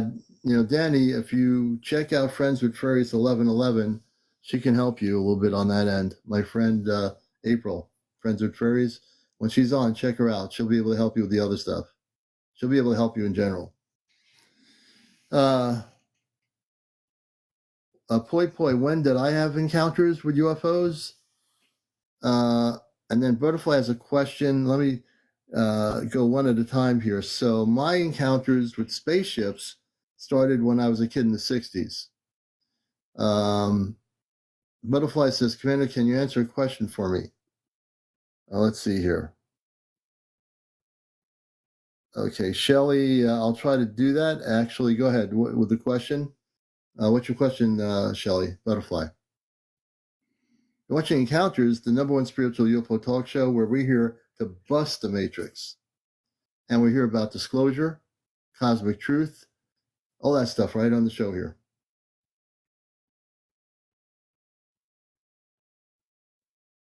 CDP. Oh, very good. Thank you, CDP. Many blessings to you. So I know of Bashar. I know of Daralanka. Everyone has a different view. Either you love them or you don't love them, or you're in between. So before I knew about anything Bashar said about contact or anything else, I knew about contact in the year 2022. Like I said, I have connections with my space family telepathically, but Bashar has, or Daralanka with Bashar has stated about contact, but he's not the only one who's transmitted that. There have been other people, former officials within the Pentagon, that know that there are spaceships coming to Earth. They do. And in 2022, I had a number of confirmed areas of information beyond my own information from my star family that they were coming to Earth. They're already here. As a matter of fact, there are many, many star people and ships here that are cloaked around the planet. They've been here for quite a while, but there are many, many more coming. So to answer that question, which I'm getting regarding Bashar, there's no veil. The veil has been lifted a long time ago. And I think that's why people are now able to record what they call UFOs. People are seeing stuff in Indiana, Tennessee, other places. People are starting to record things in the sky now that weren't there before, or they didn't notice them. The activity is really amping up and picking up. There's no way you can deny it. I'm seeing more videos here on TikTok of not CGI, but people recording unknown objects or where they are, whatever country they're in. People are posting them, which is really good. Thomas Wayne. Thomas Wayne, I want to bring you up. So Thomas Wayne says his grandfather worked for NASA. So here's how it works. You have to be over 18. No kids on the show. No smoking. No vaping on the show. No drunks. No drinking. No drugs. No paranormal discussion. No religion whatsoever. And no politics. That's my rules. And no trolls. I'm going to bring Thomas up here if you'd like to come up. Thomas, we'd love to have you on the show. On the #1 spiritual UFO talk show on social media. That really caught my attention when you said your grandfather worked for NASA. If you're willing to come up, I'd like to hear your story. And if he ever told you anything, did he have top security clearance? And I'd like to find out what he might have known.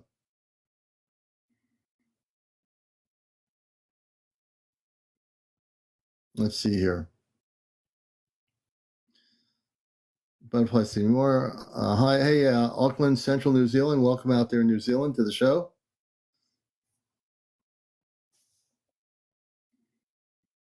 And also, that's another thing. If anyone has somebody in their family that has top security clearance that would like to share stuff, if they work for the NSA, NASA, if they work for the Naval Intelligence, I know many people somehow have connections with family members that are involved. Or thank you.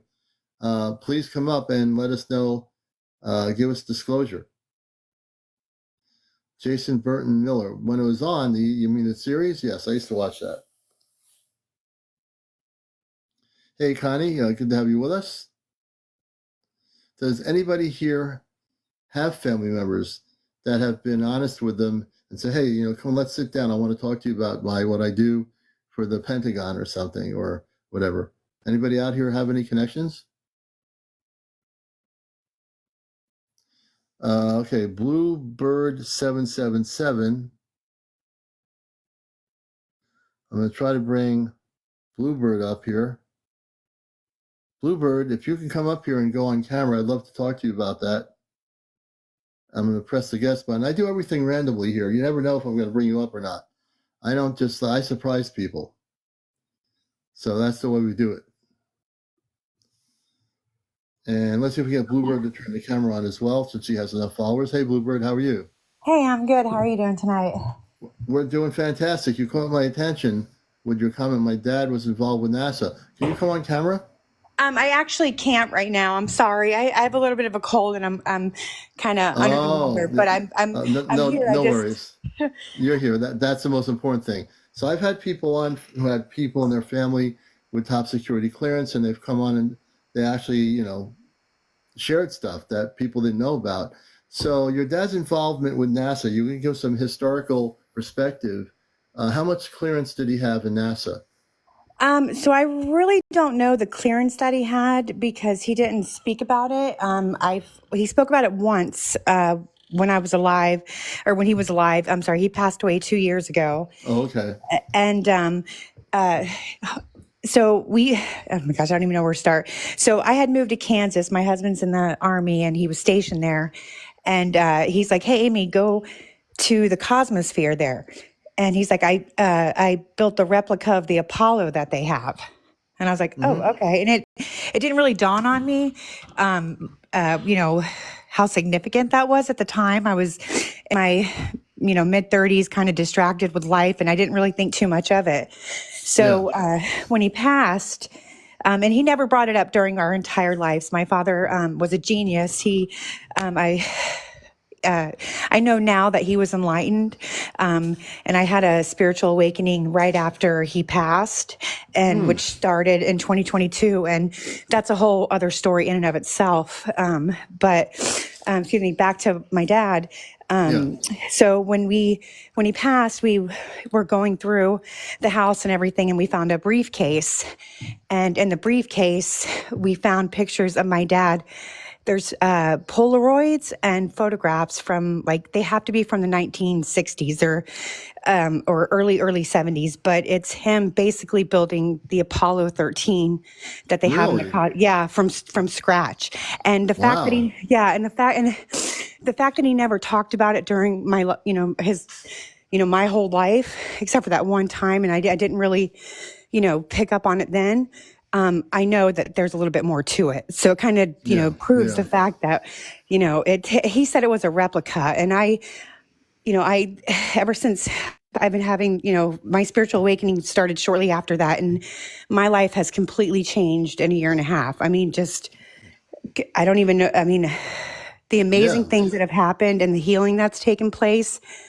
And it's sad that my dad had to pass in order for for me to heal. But he came to me and he told me all these things, so I know it's true. And I've been getting this. I've been getting the signs and everything. So I haven't gone public with it. I haven't. I'm just now getting to the place where I'm ready to start kind of pursuing it more. But I'm not sure. Like when I was there at the Cosmosphere that day, this is back in 2012, they were passing off what my dad, he built the lunar module and the other one of the other, but go ahead. No, I was saying, I understand. Go ahead.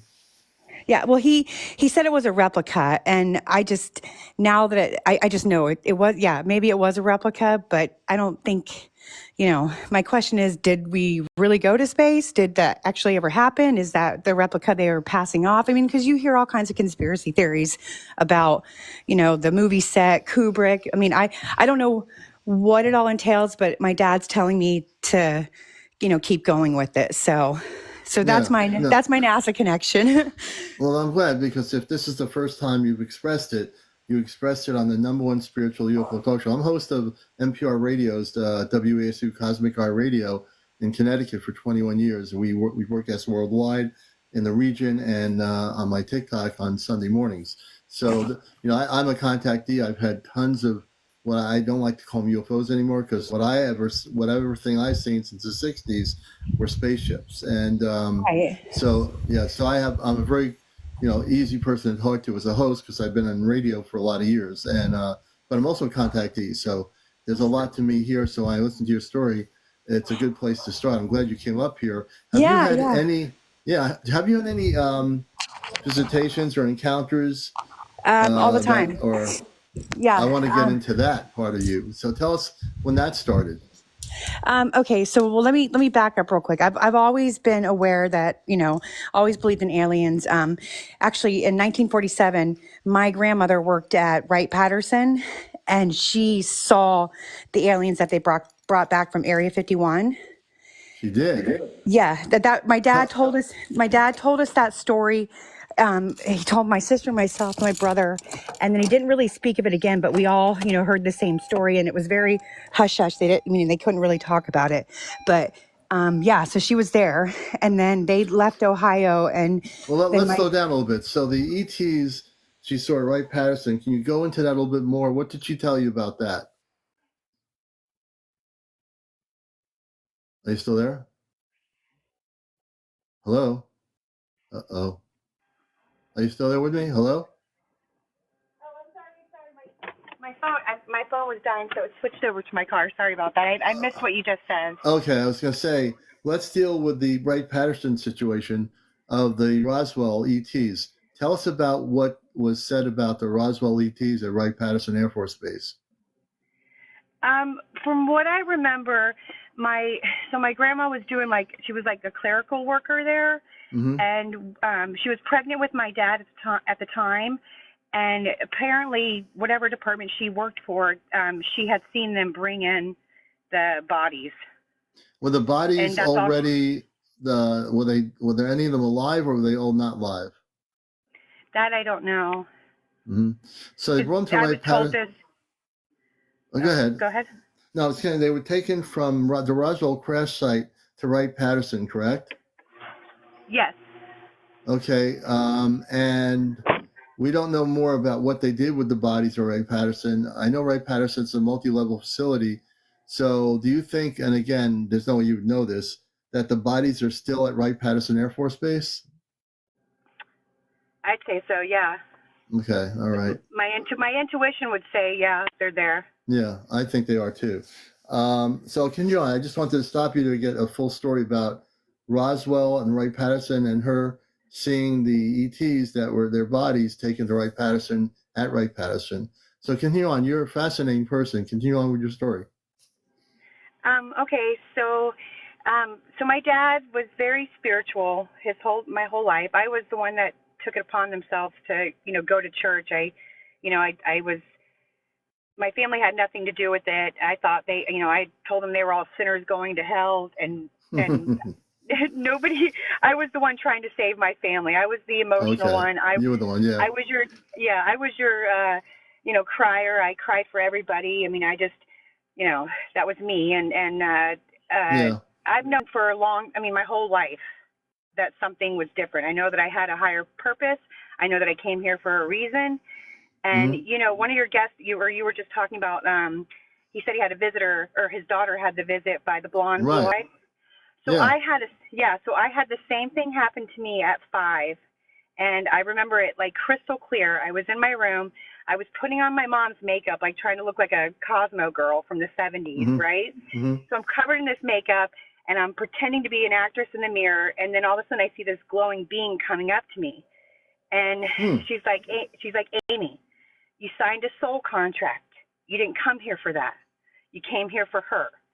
And I can't remember the details. I just know that it was, they were glowing, they were beautiful, and they were so sweet. And I thought it was like an angel. Mm-hmm. And they were basically talking about, because I'm all 5 years old saying I want to be a movie star and I want to be beautiful and I want to look like Michelle Pfeiffer. That's what I'm saying at 5 years old. Right. She's like, you're not here. Yeah, you're not here for that. You're here for your sister. You're here for them. Yeah. And so now that I've had my awakening, I'm like, I wonder, because things have moved so fast with my awakening. I mean, I have, from where I was this time last year to where I am now, it's night and day. And just the abilities I have now that are coming online, it's like every day is so magical in my world. I mean, I don't know. I don't know how to explain it, but No, you're doing well. Well, let's go backwards for a minute. So these beings, these beautiful beings, what year did you see them? this would have been 82 or 82. yeah. Mm-hmm. And can you describe what they looked like? And did they talk to you in telepathic language, meaning through consciousness, or did they verbally speak to you? I remembered her saying the contract about the soul contract. Mm-hmm. So I don't remember if I can't tell if it was telepathic or if it was That's a okay. conversation, because I just know that I just remember what they looked like and what the conversation was. And, were they taller? Were they taller than you? Like, yes. were they? Yeah. How tall would you say they are, or they were? Oh gosh, well, me being 5, I mean, they towered 5 over me you're regardless. small. Yeah. They'll be taller. All right, we'll let that go. They'll be taller than you anyway at 5 years old. Yeah. But I thought it was me possibly coming back to myself and talking to myself when I was little. No, you were talking to the space people. You think so? Okay, because I thought, what if it was me coming back? I read energy. You were actually visited by star people. Yep. Oh, okay. Yeah, you were. Well, thank you for clarifying that, because I didn't know. But after that was the first encounter, and then I didn't have any other star visits that I can recall. Probably a lot in my sleep. I've been astral traveling my entire life. I just thought that was a normal thing. Yeah. So I'm trying to think. The next, I don't even know where to start after that. Yeah, take a deep breath. It's okay. Relax. It's okay. No rush. There's so much. I know. It's okay. But I mean, where do you want me to go from after that? Just wherever you want to go with the extraterrestrial area. I'm going wherever you go. We're all going wherever you're going on the show here, so no problem. Okay. There's a lot that I'm piecing together. You've had a couple people up here talking about implants. I don't have a specific memory of being abducted, but no, I don't think you were. I was abducted, what? I don't think you were. You were actually visited by star people that are very beautiful. I'm not getting any feelings about you being abducted at all. Okay, good. Well, I mean, if anything, if I was, it would have been in the last 2 years, and they just healed my body, because literally I had been in, I had anxiety and depression for most of my life, debilitating, and it's gone. I'm out of that fight or flight. I mean, I literally woke up one day and my peripheral vision was different. My nervous energy that I'm just used to running on was gone completely, and it hasn't come back. I mean, I know I sound like, I get excited when I talk about this, because I never get to talk about it. I mean, nobody, really wants, I mean, in my circle of family and friends, that they don't really understand what's going on with me. So I get excited when I do get to share it. But I was healed one day. I mean, and this was a year ago, like in July, I just woke up and I'm like, something's different. And then, so I know that in the last year, I see spaceships every night. I mean, every night. And now I can go outside and I can call, like if I say, hey, are you guys out there? Come visit me. They'll fly, and within minutes, there'll be one over me. So let me stop you for a minute, because this is beautifully and very interesting. First of all, you're watching Encounters, people coming in here. This is a show that's on for 2 hours, usually 11 to 1 every night. And I want to say that you were healed by the star people that visited you earlier when you were a kid. They're the people that healed you. Oh, yep. Okay. That makes sense. I'm helping you piece your puzzle together. Please tell them thank you. I already tell them. You can tell them. And also your consciousness, you have a very, very high consciousness, meaning you not only are waking up and you're able to see this, you have a connection to the star people. I don't know what planetary system you're from, but you have an amazing connection and your energy is so, you have really high energy in your body. And first of all, you were never abducted. When you talked about being healed, you were healed by your star family. So Hmm. you'll gradually see them again, and you can see them again if you so choose to. They're just waiting for you to say, okay, I'm mature now, I'm older now, I'm not this little kid anymore, and I'd like to reconnect with you. And you can do that. You have the ability already. Yeah, But I think I've you know that, right? yes, and I think they since I mean because there's been so much that's come at me and like so much has come online like for me and my abilities that I've talked to them. I'm like, I'm ready to see you. I'm ready. And they've come to me twice in the last like 3 months where they've been at my bedside, two of them. And it's Yes. almost like, yeah, where I'm levitating out of my body, but I'm like fighting it because I feel like I'm in that, that sleep paralysis. Right, You're in right. between, you're in that in between, and I can see them, and they don't look tall or towering. I'm in the bed, but they're maybe like 2 or 3 feet above the bed, but they've been there, and it's been twice.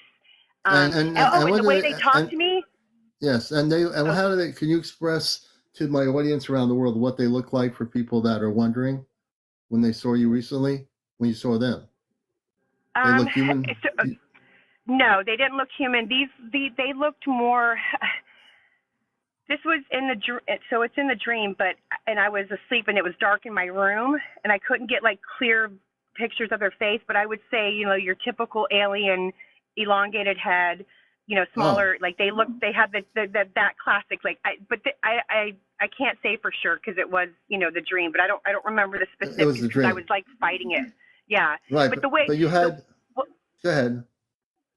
the way they were communicating with me though, and I'm not, because there was two different occasions, but the second time, I was able to ask questions and they would answer me like through a radio, like through song, like a radio song on the radio was playing in my head, like Hmm. completely tuned in perfectly. And it was weird because I didn't know any of these songs, and I listen to the radio all the time. I I would have thought I would have known them, but they were answering the questions I was asking by playing a song. So I wasn't hearing somebody specifically talking, but it was, Yeah. through music. Yeah, it was very So wild. they were different than the ones at Yeah, 5 years old I that were think taller and more human. I think so. Yeah. Okay, so have you had the human ones come back to you at all when you were a kid? Um, as far as like the glowing one that I saw, no, but I feel like I didn't know if it was like a guardian angel. Um, Yeah. because I've had those experiences where they've just stepped in and just saved my life or done something so profound that it stopped me from, getting, seriously hurt. Like, I mean, I've had them literally pull me back in the car. I've had them, I've heard like them scream, like I've heard like people scream out or something, just specific things that have happened, or they'll send like all kinds of like flashes, or it's either like bright flashes or black flashes, something to get my attention where it stops something, bad from happening. So, but Yeah. but as far as that one from when I was little, no, I haven't seen that one again. Yeah. So here's what I Yeah. want you to do. I want you to put your memory into tonight, looking and visualizing the tall ones when you were 5 years old and calling on them in your consciousness to come back, that you wish to recommunicate with them. And now Okay. it might not happen right away, but I'm going to close my eyes just to get my perspective of what I'm saying to you. So here's Okay. it. So I want you to, before you go to sleep tonight, I want you to take 20 minutes to meditate and, breathe in, breathe out, relax, relax, relax. And then I want you to remember the beautiful beings that when you're 5 years old that came to you. And I want you to say to them, it's been such a long time since I was a kid. I really want to reconnect with you now that I'm an adult, and pursue that. And if you have to do it for a few nights until you get a reaction, I believe they'll come back and visit you. Oh, I would love that. I would Yes, absolutely love that. they'll come back. They will come back. I'm not communicating with them at any level, but I'm getting that you are very much ready now to have them come back. They are actually Okay. in a higher state of consciousness than these shorter beings that had the elongated necks. The other beings are very, very highly advanced spiritual beings of light, and you can communicate with them now. Yep. I one other thing that I wanted to mention. So I told you the UFOs come over my house every night, right? Mm-hmm. Well, if you on one of my posts on my page, I'm starting to share my, everything that's happened, but I've documented everything. But I actually had one of them fly over me, and they dropped a piece of light at me, and I caught it in my hand. Yeah. Really? Tell us about that. What was that? Okay. This was, I want to say it was maybe February or March of this year. Mm-hmm. And yeah, I can pin the video to the top if anybody wants to see it, but you literally you see them fly over, and then this little white piece of light comes down from the ship, and then it bounces, and like I'm still looking at the ship, and then I see it bouncing on the ground, and then it lands in the palm of my hand. And I still have it. I have it on my banister above my fire. Really? Wow, yeah, that's amazing. And here's the thing, and I sound crazy for saying this, but like you can't, like if I take a picture of them, you can't zoom in on them. They're too bright, and they will block it out. I have tried to get a picture of them because they're so tiny, but when you see what I caught in my hand, because you can see it, that's what I put on. I have this little statue, this bronze statue with this of a girl, and she's putting her arm up to the heavens, but I put them on top of the statue because it's the hand's small on it, and they fit perfectly, but I cannot focus on them. Yeah, and they're one of them. It looks like there's somebody in it. Like I'm like, I don't know if they're watching me or reporting back, but I caught two of them in my hand. And when you're awakening, you start to notice everything. Any little glint you see in this, around you, your eyes will pick up on it. So, so there was that. So I have two of those.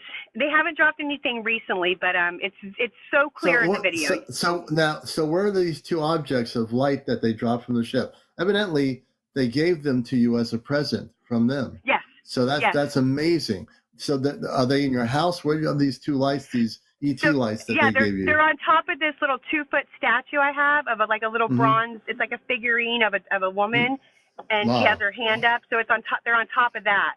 I haven't posted it yet, but I will. I will post a video. I want you. I will.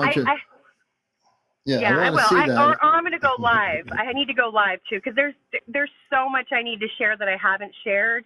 I'm just, before I wanted to really understand what was going on with me, because everything was kind of coming online so fast before I spread any kind of, because even though you're awakening and you're getting all this knowledge, you have to kind of use your discernment as to, like, because your head will go so many places, and you're hearing all these things. You really got to take the time to process what just happened to you before you go out there and be like, well, this is what I think this is, before I start telling people, because I don't want to do that. That's not my, that's not my place. You're doing it the right way.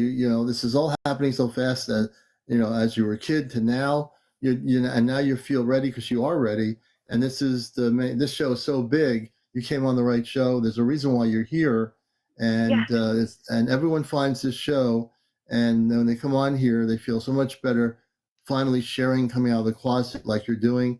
And you're not alone. You're not crazy. I tell people, put that vocabulary out of your head.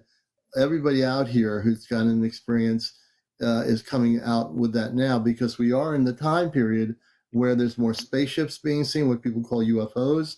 There's more people like yourself having these really beautiful things. You get these two light balls of light come out of a spaceship. You have them in your house. It came from probably your star family. They gifted you with them. They probably have a significance. They probably have something that they do that eventually you'll know how to use. It's probably some sort of activation device. Both of them. I'm sure. Well, the other thing too is it rains light on me, like literal light. Well, the other thing too is it rains light on me, like literal light. So explain what you mean it rains light on you. When you're in the room. No, when I'm outside. When it rains. Oh, when you're outside. It's light. It's made of light.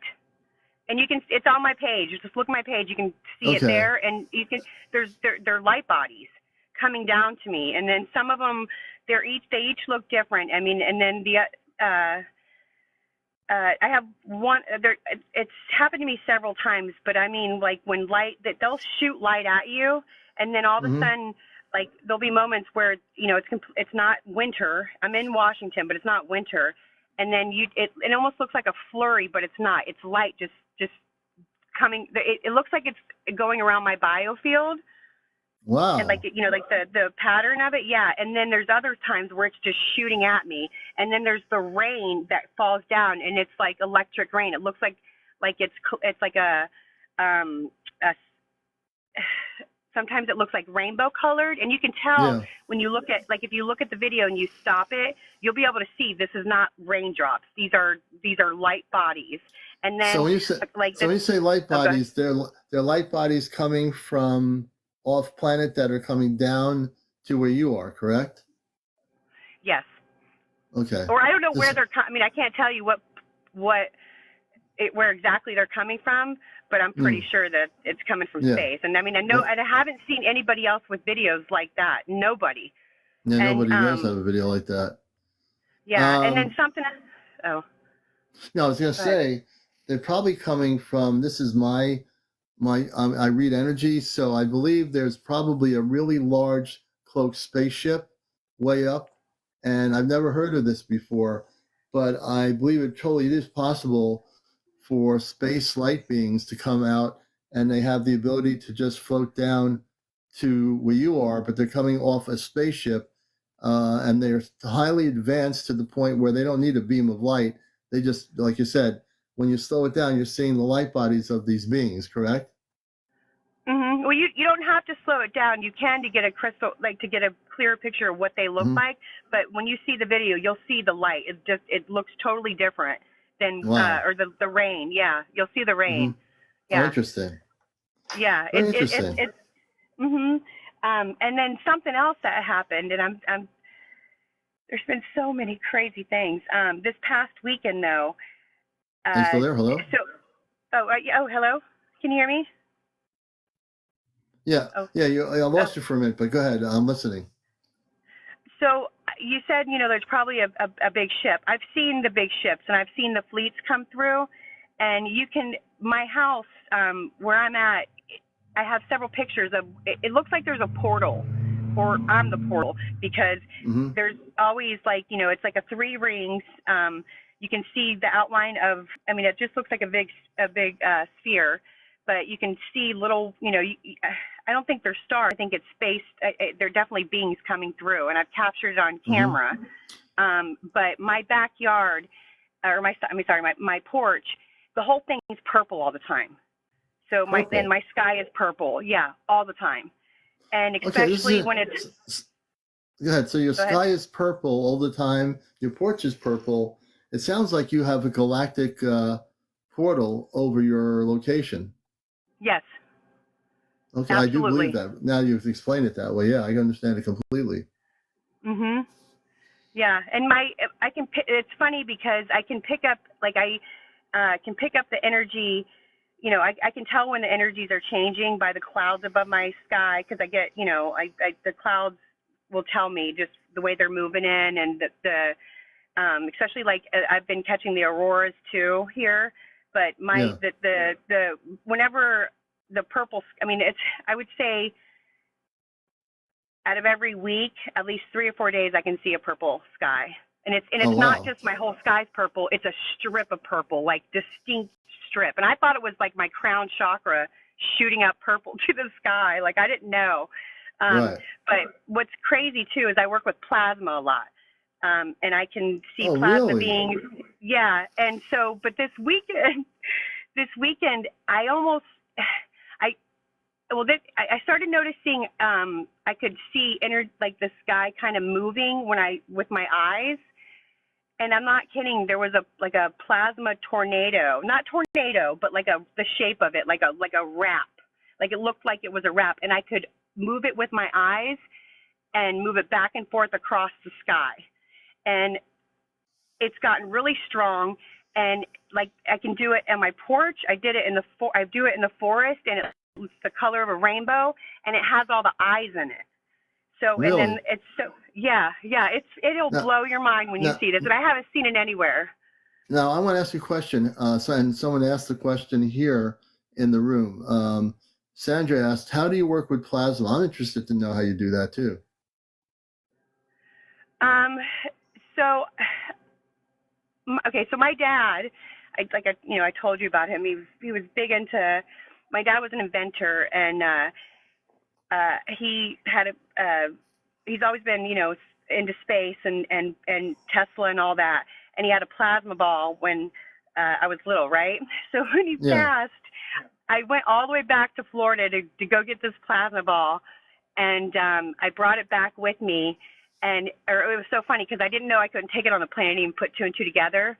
But I've been telling my family about my spiritual awakening, and kind of, because, as you go through your awakening, you just keep getting more and more information, right? You get downloads and all this. And That's right. The first thing I wanted to do is when I woke up one day and I felt healed, and I'm like, I can make lightning. I knew it. And then I saw the guy out on TikTok, that was, that I can't remember what they call that power, but he could do it. And then that within a month, I went back to Florida, and I was like, hey, I'm going to go visit this guy that can make it lightning. And I took out the power of our Airbnb. A lightning bolt struck the house, and what the power was out, or struck the electrical circuits. Yeah, the box that's outside your house. Yeah. And it took out the power for the whole neighborhood. And I'm like, okay, are you serious? So you actually were able to create the lightning that did that, correct? Yes.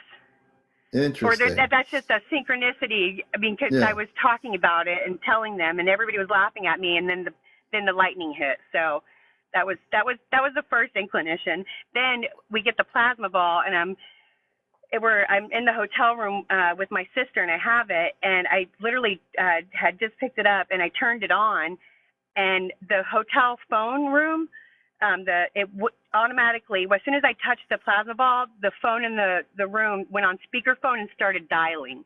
Really? That's amazing. And my sister and I freaked out. We're like, that's dad. And we didn't even know what to do. Like, we were just so in shock. So then I came back with my plasma ball, and just the more your heart's into it, and you're wanting to work with it, it's gonna it'll come to you. And so another one of the videos you can see, like, I literally have I haven't posted anything about my dad's plasma ball yet, but I had been I had, during one of the full moons, I think on the blue moon that we had in August, I put out my dad's plasma ball, his little Einstein doll, and I basically acted like my child self, my inner child, and played with my toys, right? And then not even a few weeks later, I'm out in that electric rain, right? And then this plasma, like, it looks like a plasma ball formed above my house. And I got that on video, and it's on my page. Gosh. So I'm like, holy shit. Or sorry, for my language. That's okay. You're excited. Yeah, so there was that. Then I was sitting on my porch one night, and my mom had, called me earlier, and she's like, hey, it's your grandma's birthday in heaven. She would have been 100, right? Yeah. So I'm sitting on my porch, and I actually, I said, hey, and it was like 5 a.m, and I had been getting a lot of orb activity and those lights coming around me at the time, where they were spinning around my biofield, and I was, trying to tell my family, I'm, talking to spirit, and I also had a purple orb come to me, and just kind of, that's on my page too. You can see it. It's so clear. But oh gosh, I just lost my train of thought. What was I saying? Sorry. You were talking about the plasma coming and over the house, and right. So, so the plasma. So I was sitting on the porch. I go, Grandma, happy birthday, in heaven. And then all of a sudden, this white mist surrounds me, right? And it doesn't even look like it. I'm sitting on my porch. It's 5 a.m. and they're like, oh, that's coming from your dryer vent. I wasn't doing laundry at 5 a.m. I can assure you that. And it's not coming from my dryer vent. It doesn't even look like it would be. It looks the way it moves. It's not coming from my dryer. Well, then something tells me to stand up, and I stand up and I start taking deep breaths, and no, I'm not kidding. A little plasma ghost comes up that looks like Casper and flies past like flies past me, and then I don't even realize it because I'm not seeing what I'm filming, and then after that, a beam of plasma like just shoots out above my head in front of the camera. So, and that came from my breath, or I don't know if, I didn't know what it was at the time. I'm like, oh my gosh, like I just shot plasma out of my mouth. That came out of my lungs. And like, what was that? And what was that little thing? What was that? Yeah, so with you, I'm reading so much energy as we're talking. You are definitely from the stars. You're not from this earth. Do you have any inkling of where you come from? I used to, so, I mean, I'm a child of the 80s, right? I mean, I'm Gen X. So the first time I saw Clash of the Titans, and saw Andromeda, I go, that's where I'm from. And I didn't know anything about Andromeda. And I don't know if it was just because I thought she was pretty. I don't know. I loved that movie. I loved the little mechanical owl. I absolutely adored that movie. But I felt a connection to Andromeda. But I don't know. I don't know for sure. Well, and let me say this. Told. So you always have to go with your first instincts. When you look at that and you say, "Oh, I'm from Andromeda," go with it. Don't second guess it, because when you're getting that, you're being told you're from Andromeda, and then if you start questioning, well, I'm not sure if I am from Andromeda. You probably are from Andromeda, and you came here to Earth not remembering you were from Andromeda.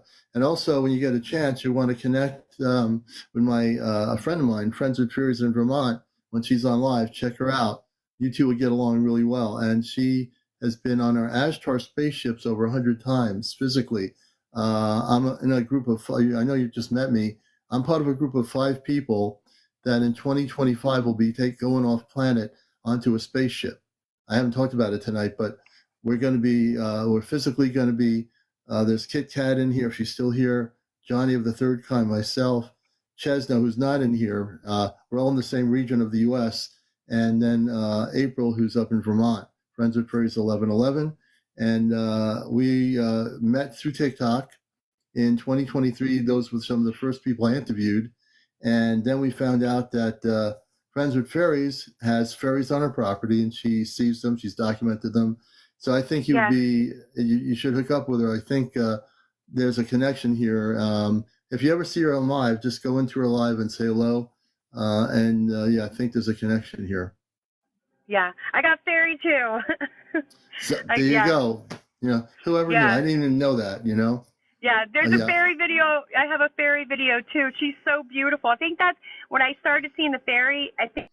That's when April came across I'm friends with her on TikTok, but I haven't talked to her. I mean, I've gone into her lives, but I've just been, like I said, this whole year, I was fortunate enough when my awakening started, I took some time off of work and really just deep dived into my healing.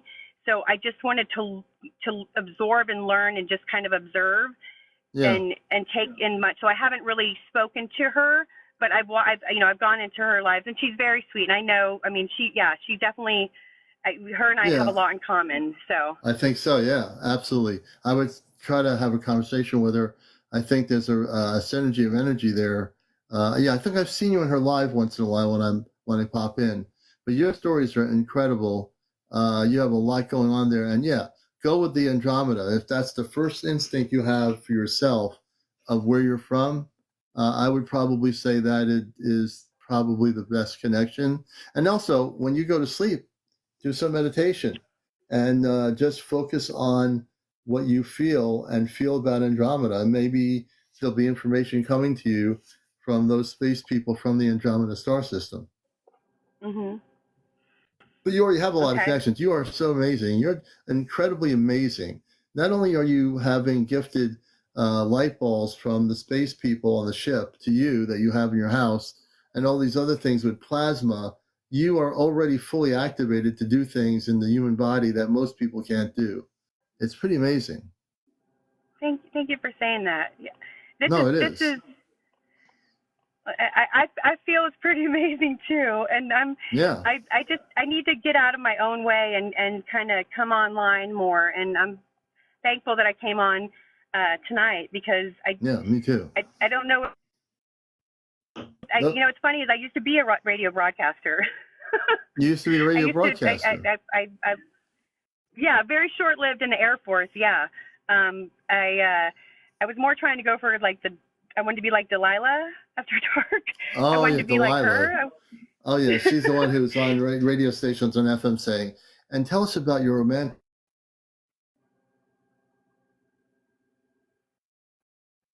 radio. Hello? Half of my life, and I'm on NPR radio now for 21 years. So, yeah, interesting. Mm-hmm. Yeah, well, I grew up listening to her. I'm shocked she's still on because she sounds. Yeah, I haven't listened to her in years, but it was very. I think I programmed myself with love songs when I went to sleep. Oh yeah. So that's what she did. Love songs. Yeah.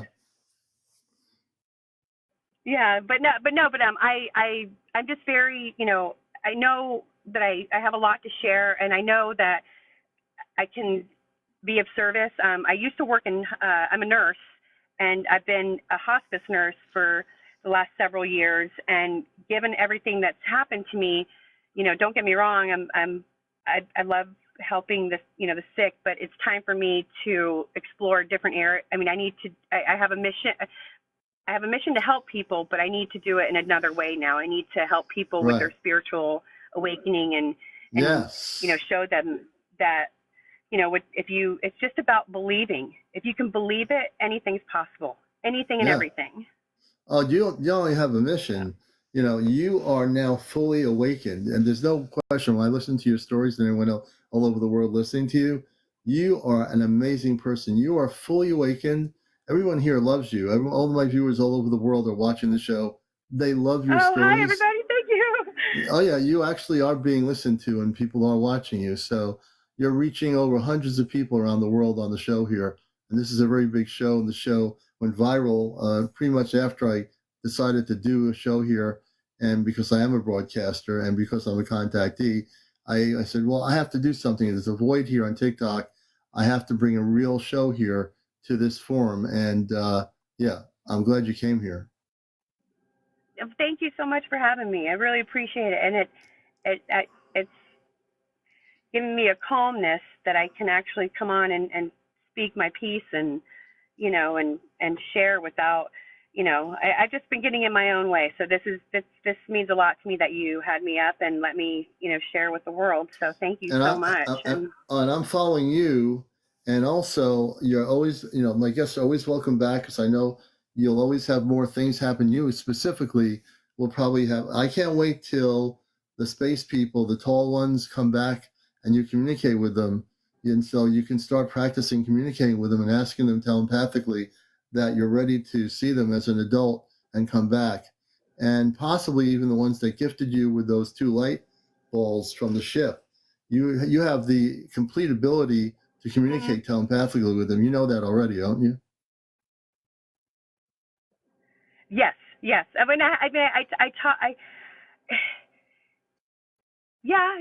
talk to them. I'm very polite to them. I just haven't. I guess I haven't fully tried because I have to kind of be.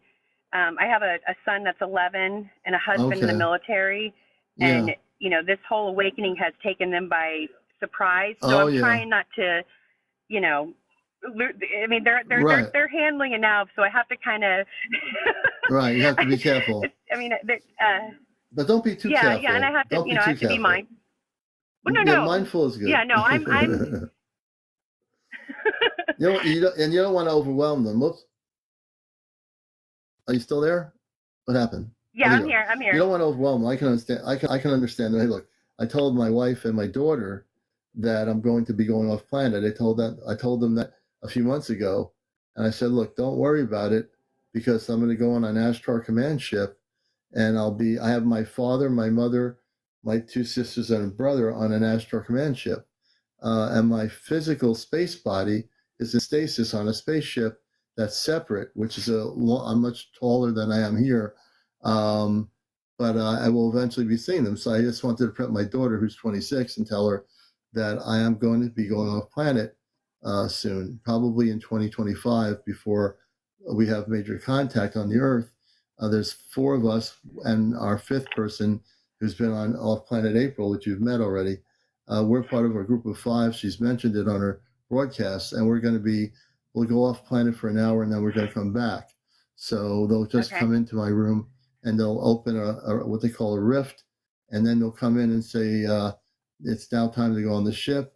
They'll take me through the rift. In 2 seconds, I'll be on the ship, and then I'll come Okay. back in about an hour. Oh, So cool. we're all trained for it. The other 4 people, the other 3 people out of the 5, they're also ready. We've been trained.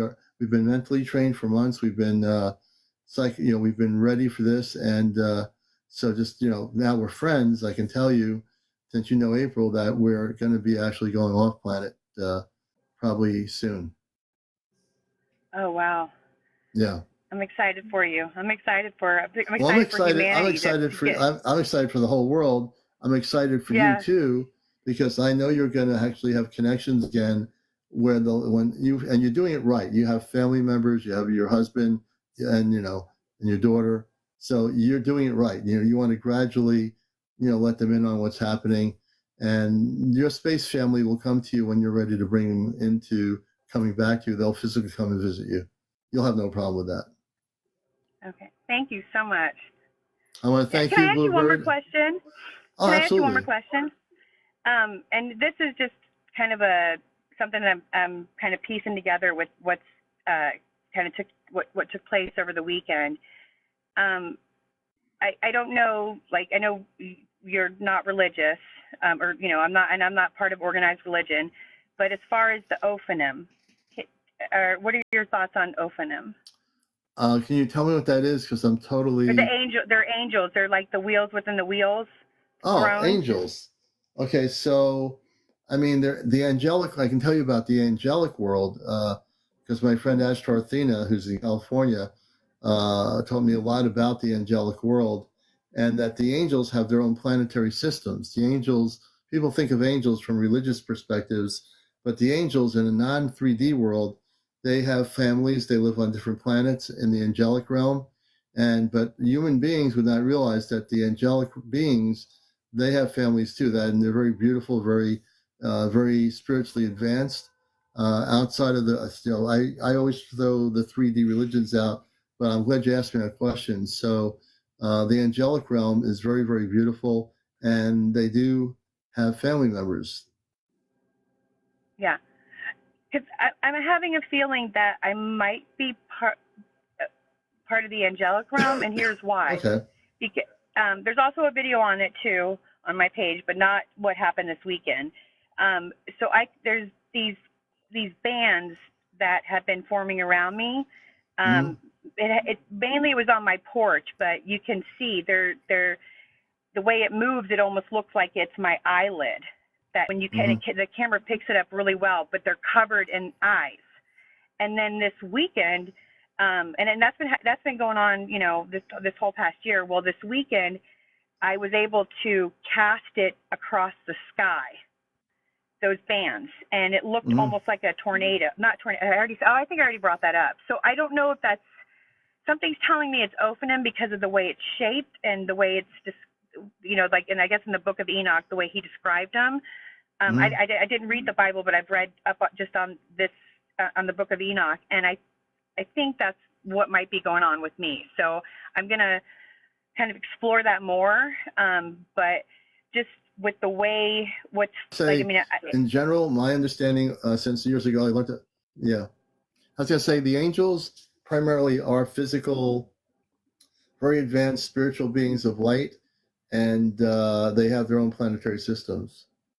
They live in worlds that are so beautiful that are beyond understanding of many people on Earth, but they do have their own families too. Okay. Yeah, hopefully, absolutely. hopefully I can get some more downloads, and I'll definitely report back to you and let you know what I find. And thank you so much for having me up and letting me talk to everybody.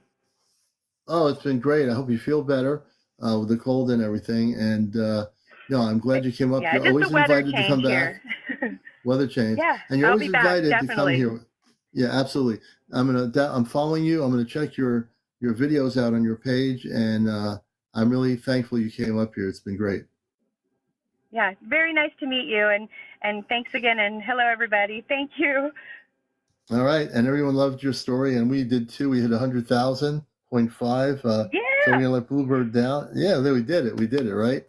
So thank you so much. You've been a blessing. You've been a really great guest. I appreciate you. Oh, thank you. Thank you. Much love. Much love to everybody. Blessings. There you go. There you go. There you go. What a great person. When we do shows here, we don't rush and do like 10,000 people on here. We do real interviews. That's why my background's media, radio and TV. I've learned how to do interviews when I was in college, and one of the things I learned is you take time to listen to a story, and some people have really interesting stories to tell, and we go with the flow of those stories, and she is one of them. So we thank you for being here. We're at 1:07 a.m. in the morning. You're watching Encounters Worldwide. I'm your host, CmdrAleon. I'm a contactee. I'm with the Ashtar Command. I'm a talk show host. I'm fully activated, and I thank you all for being here. We're going to do a few more interviews, maybe one or two more. And I think, thank you, Sonia, for the roses. She was really great. You're absolutely correct. And MSJ is saying, how's the Antarctica seasons? Now, I can just say I've talked about Antarctica a little bit in terms of what's going on there, that there are definitely extraterrestrial bases in various parts of Antarctica, which I've talked about in the past. Thank you, Sonia, for the gifts. I appreciate it. Hey, failed cap. Let me see here. Whoa. Okay. Thank you for the Say, for the hanging lamp. Arena, thank you for the ice cream. And Evelyn, all my shows, if you want to watch my shows that are recorded from previous shows, go to Ashtar Command Spaceship News, everybody. It's a free subscription, Ashtar Command Spaceship News. Hey, Maria, good to see you. And you can actually see all my previous shows of Encounters. #1 spiritual UFO talk show. Better than watching CNN News. This takes CNN News right off the air every time. So we'll do maybe one or two more interviews. If you have a story to share, you have to be over 18. No paranormal discussion, no politics, no religion. No, you have to be over 18. No kids on the show. Definitely. What else should I say here? No drinking on the show. No smoking. No vaping. No drugs. No drunks. I think I covered it all. Not tonight, but tomorrow night. Tiger Lily. I think tomorrow night we'll do one. I think my energy level is very relaxed right now, so I'm going to hold my energy of doing implant removals till tomorrow night, I think. They could be. And Tiger Lily, it's nice talking to you there for a few minutes. We'll have you on tomorrow night and get into your story a little bit more. If anyone else, let's see, is having any visitations with positive ETs or space people, let me know. There's like 385 people out there. Is anyone having physical contact right now? I know there's more sightings happening, so people are recording those. Is anyone having any kind of direct contact with space people? Don't be shy. We won't bite. And it is not any commander of any human. Nikos. I was in contact with Palladian, and it is not any commander of any human.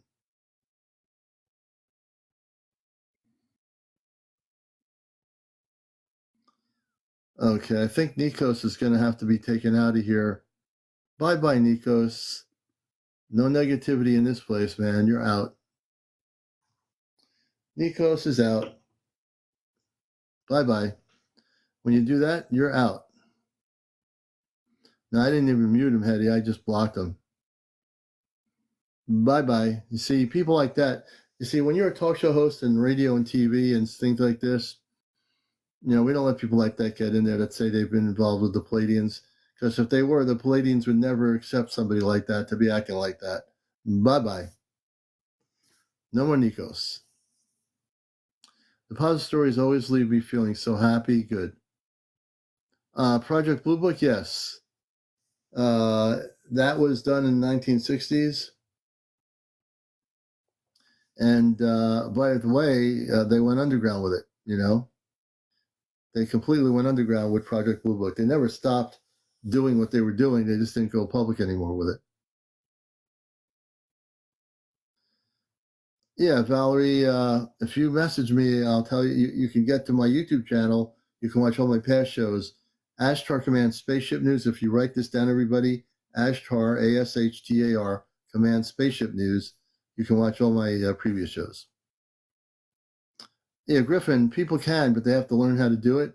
One of the things you want to start doing is the C5 application. The C5 app by Stephen Greer for iPhones and Android phones. It'll give you the protocol to begin having visual contact. And once you build up that relationship in a positive way, then you can eventually have direct contact in the more of a visitation kind of way. Let's see. Slay says, with Vasella, I had contact directly with my Andromedan family.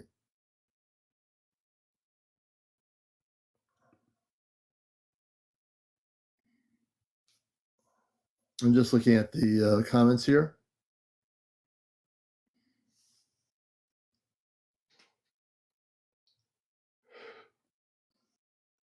And I think we'll do more interviews. I'll try maybe do one more interview.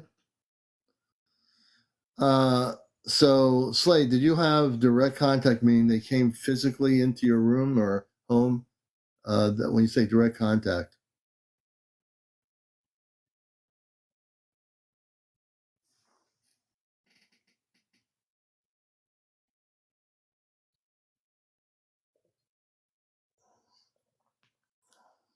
Yes, first time. I'm going to bring you up as my last guest for tonight. Maria, it's not so much choosing. Usually, if you have contact, and Slade, can you come on live on the camera? I'm bringing you up as my last guest for the night. Now we're going to call it a night. And we're happy to have Slay on. Hi, Good, can you hear me? Yes, good evening or good morning, which way we want to look at it. Good to have you with us. How are you? Hi, Commander. I'm doing good. How are you doing? We're doing good. I think it would be great to end the show with a story just like with Bluebird. You had direct contact with the Andromedans. Can you share? Are you able to come on camera, or are you not able to turn the camera on? I'm not decent right now. Oh, please don't do that. I don't want to get myself in trouble and start having the whole thing go haywire here. Yeah, I'm in a towel. I'm sorry. No, we don't want to do that. The people get the wrong impressions. So tell us about what year it was when you had contact with the Andromeda. The first time I had contact with the Andromedans, it was back in December of last year. Now, this is before I knew anything. Like, I didn't know what an Andromedan was at all. I wasn't even into, like, I've always believed in, like, star people and stuff like that, but I wasn't as far as, like, studying them. But back in December, I want to say it was around close to Christmas time. I think it was, like, right after my birthday. My birthday is December 19th. Yeah. I was taken on the ship. It was like around, I want to say like 3:00 in the morning. And but when I went on the ship, it kind of felt like if I was like in a tunnel, like going through a tunnel. And I remember it vividly because I'm claustrophobic, and I just remember like, oh my God, like, the tunnel was so tight. And then the next thing I know, I'm in the tunnel and I'm like spinning, and then I end up on a ship. And wow. It was huge. It was really huge. And I remember the room that we were in. I want to say it was like the control room, because I remember there being like there was like a whole bunch of I guess control panels, you can say. Yeah, yeah, on the And ship, yeah. there was a huge window. Like I want to say like a window where you can see out, and the Yeah. room was like a kind of like a dusty pearl white.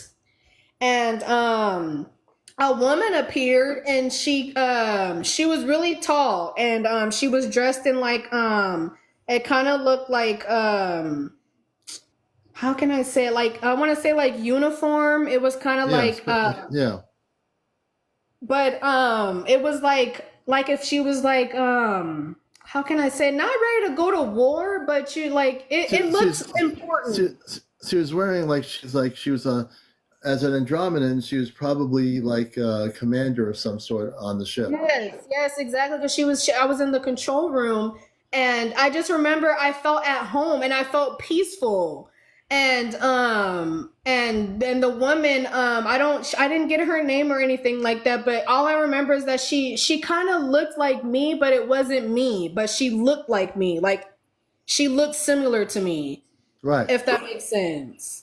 Well, that's probably because you were connected to the Andromedan civilization. You probably have DNA from that level of consciousness.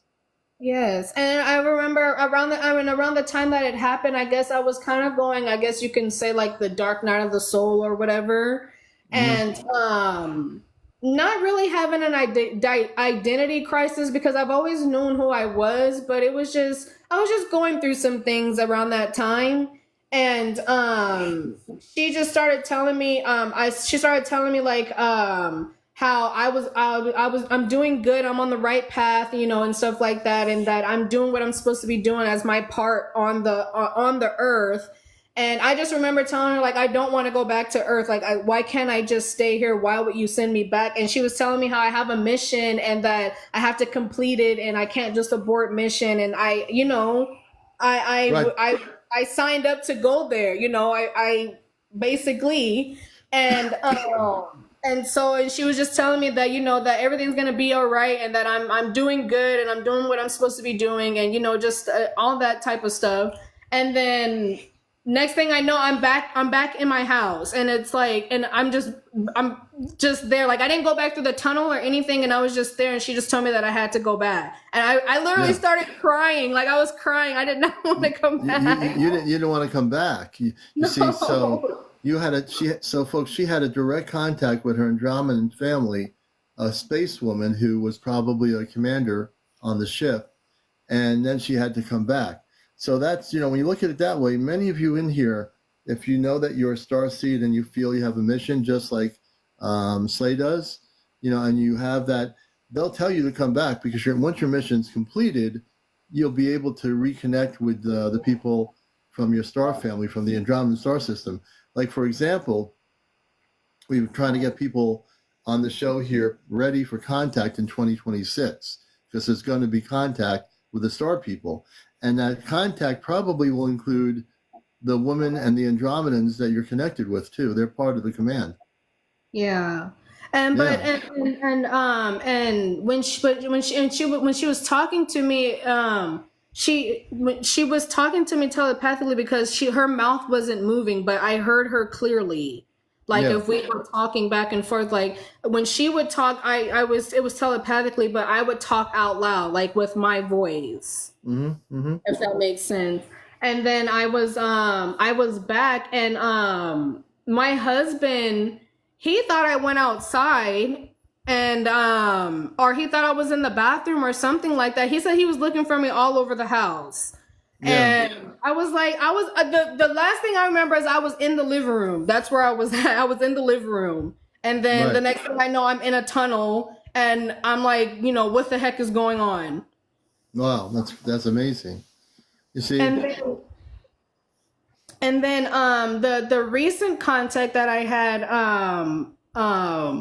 my father came to me, my space father came to me, and I just moved into a new house. And I literally kid you not, like I've always felt like something's been going on. Like I literally kid you not, like literally since I've moved here, all my neighbors have left. I'm literally the only person that's on the cul-de-sac, just here by myself. Oh my gosh. And I've been seeing orbs, I've been seeing lights, like literally. I'm in Texas, and but just like a couple of nights ago, I want to say maybe like 2 or 3 nights ago, he was just here, like literally just here. Like I guess, what do you guys call it? A rift, or what do you call it? Yeah, it's called a rift. Like if you He you know came through, you know who through there. Like I literally you see know it. He came through there. you know who April is. April in Vermont, my friend April. The rift Yeah. opens up, and her father, my father, has when she has the dance parties on her live. My father's come in. My 2 sisters and brothers sometimes will come into her room. They come into the house through the rift. They're on the spaceship. A rift, people, if you don't know what it is the door. It's a opening of, let's say, a wall in a living room. So they open it up, and they're able to come right into your room from the spaceship. Yeah, it's really, it's crazy. And and he came through, and he was just in the living room, and he had like a, I want to say it was like a, I don't even know what type of blue to describe. It was a beautiful blue, though. It was a suit and that he had on. And he didn't say anything. Like but I felt like a fatherly present, if that makes sense. Yeah. Like the energy felt like a fatherly, and he just looked at me and he smiled, and then he went back through. Yeah. And Well, you know that you have a space body in stasis. Do you know what that is? yes. Yeah. So you're here, physically here, but your consciousness and your beingness from your space body is in your human body. Like with Yeah. mine, I have the human body. I have a human consciousness. I do everything everybody else does. But as people watch my show, you'll notice that I am also a space person. I'm not just a human being. I'm a space person. And you are a space person too. So after going on the ship, that's what made me dive more into, like, searching more into like the star people and stuff like that. And I ended up coming across a Andromedan, and it started showing like I started seeing the ship, and like the way what the people wear and stuff like that. And I was like, what the, not just cuss, Yeah. but like, Right. that's exactly what I saw. Like, what the hell is this? Like, what the heck is it? Because before this, I've never, ever, like, ever seen anything like that. Not even in a movie. Right. So, Well, the and space then, people, they wear different space outfits. Some of them have purple, some have blue. The beautiful people from the other planetary systems do wear space outfits. Sometimes they'll wear regular clothes on the ship, but they do wear space outfits. okay, and then get this. This is what really blew me. I mean, I'm not surprised, because, like I said, I've been awoken for like 6 or 7 years now. So I've been deconstructed and unplugged from the matrix and all of that. But oh my god, it's making me want to cry for some reason. I'm getting emotional. Okay, because But it's all right to cry, because that's a crying of joy and happiness as to who you are. yeah. So I've been watching April for a couple of months now. I've been watching you since you started, and I went to April through you, and I've been watching her for about like 4 or 5 months now. And she did a reading for me yesterday, and she like literally just confirmed everything. And like she said that I'm Andromedan, like I'm full blood Andromedan. I'm actually Andromedan royalty. She said I'm an Andromedan princess, actually, that my father sits on the council, and that and that my father, the being that did come through, that was actually my father, and he was coming, that my Andromedan family has been here for a long time, actually, that they live in the core of the earth. And I was like, it makes sense on why I felt like I was literally like going through a tunnel when I went on, when I went on the ship. And I've never talked to April. I've never told her my story or anything like that. So it's just, it not really shook me, but it was just like, like, I'm not crazy. You know what I mean? No, you're not. Well, I'll tell you, your story is beautiful, and we'll have to hear more of it, maybe even tomorrow night. It is now about 1:26 in the morning. I know I am starting to fade off planet, even though I'm live here. And before we do that, I want to thank you so much for coming on. I know you've been watching me for a long time, And I said, we have to have you up, because that we just have to. So Yeah. it's amazing. So I know when contact happens big time, you'll be going back on that spaceship, I'm sure, way before 2026. Yes, April actually told me that this is my third time actually volunteering to come down to help the human race, and that this is actually my last time. Yep, well, there you go. And I've Well, been saying that I've been saying, like, I kept saying that I feel like this is my last go around. I need a vacation. You will. Let me tell you something. When you know about the five of us and April and the group of the other four, well, me included, about us going off onto the ship. My father and my two sisters and brother on the ship. My mother is Luna. My father's Robar.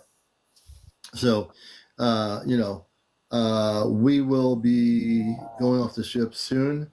I don't know exactly when that is, but I know it's supposed to be way, way before the contact happens, because we're supposed to be going up and off the ship a couple of times to get our information as to what we're going to be doing on the planet.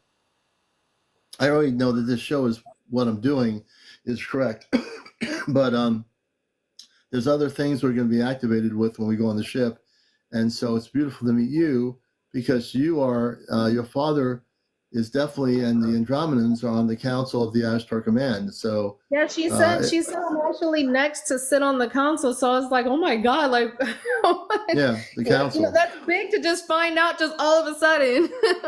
Yeah. See, and everything, and everyone watching this show, you're all connected to the stars. When I say that specifically, everybody, some people ask me, do I have connections to the stars? Everybody here has a star family somewhere out there in the multiverse. I can't tell you who it is, or I'm not that advanced to be able to tell you that, but I can tell you everybody has the cosmic family. And you know what?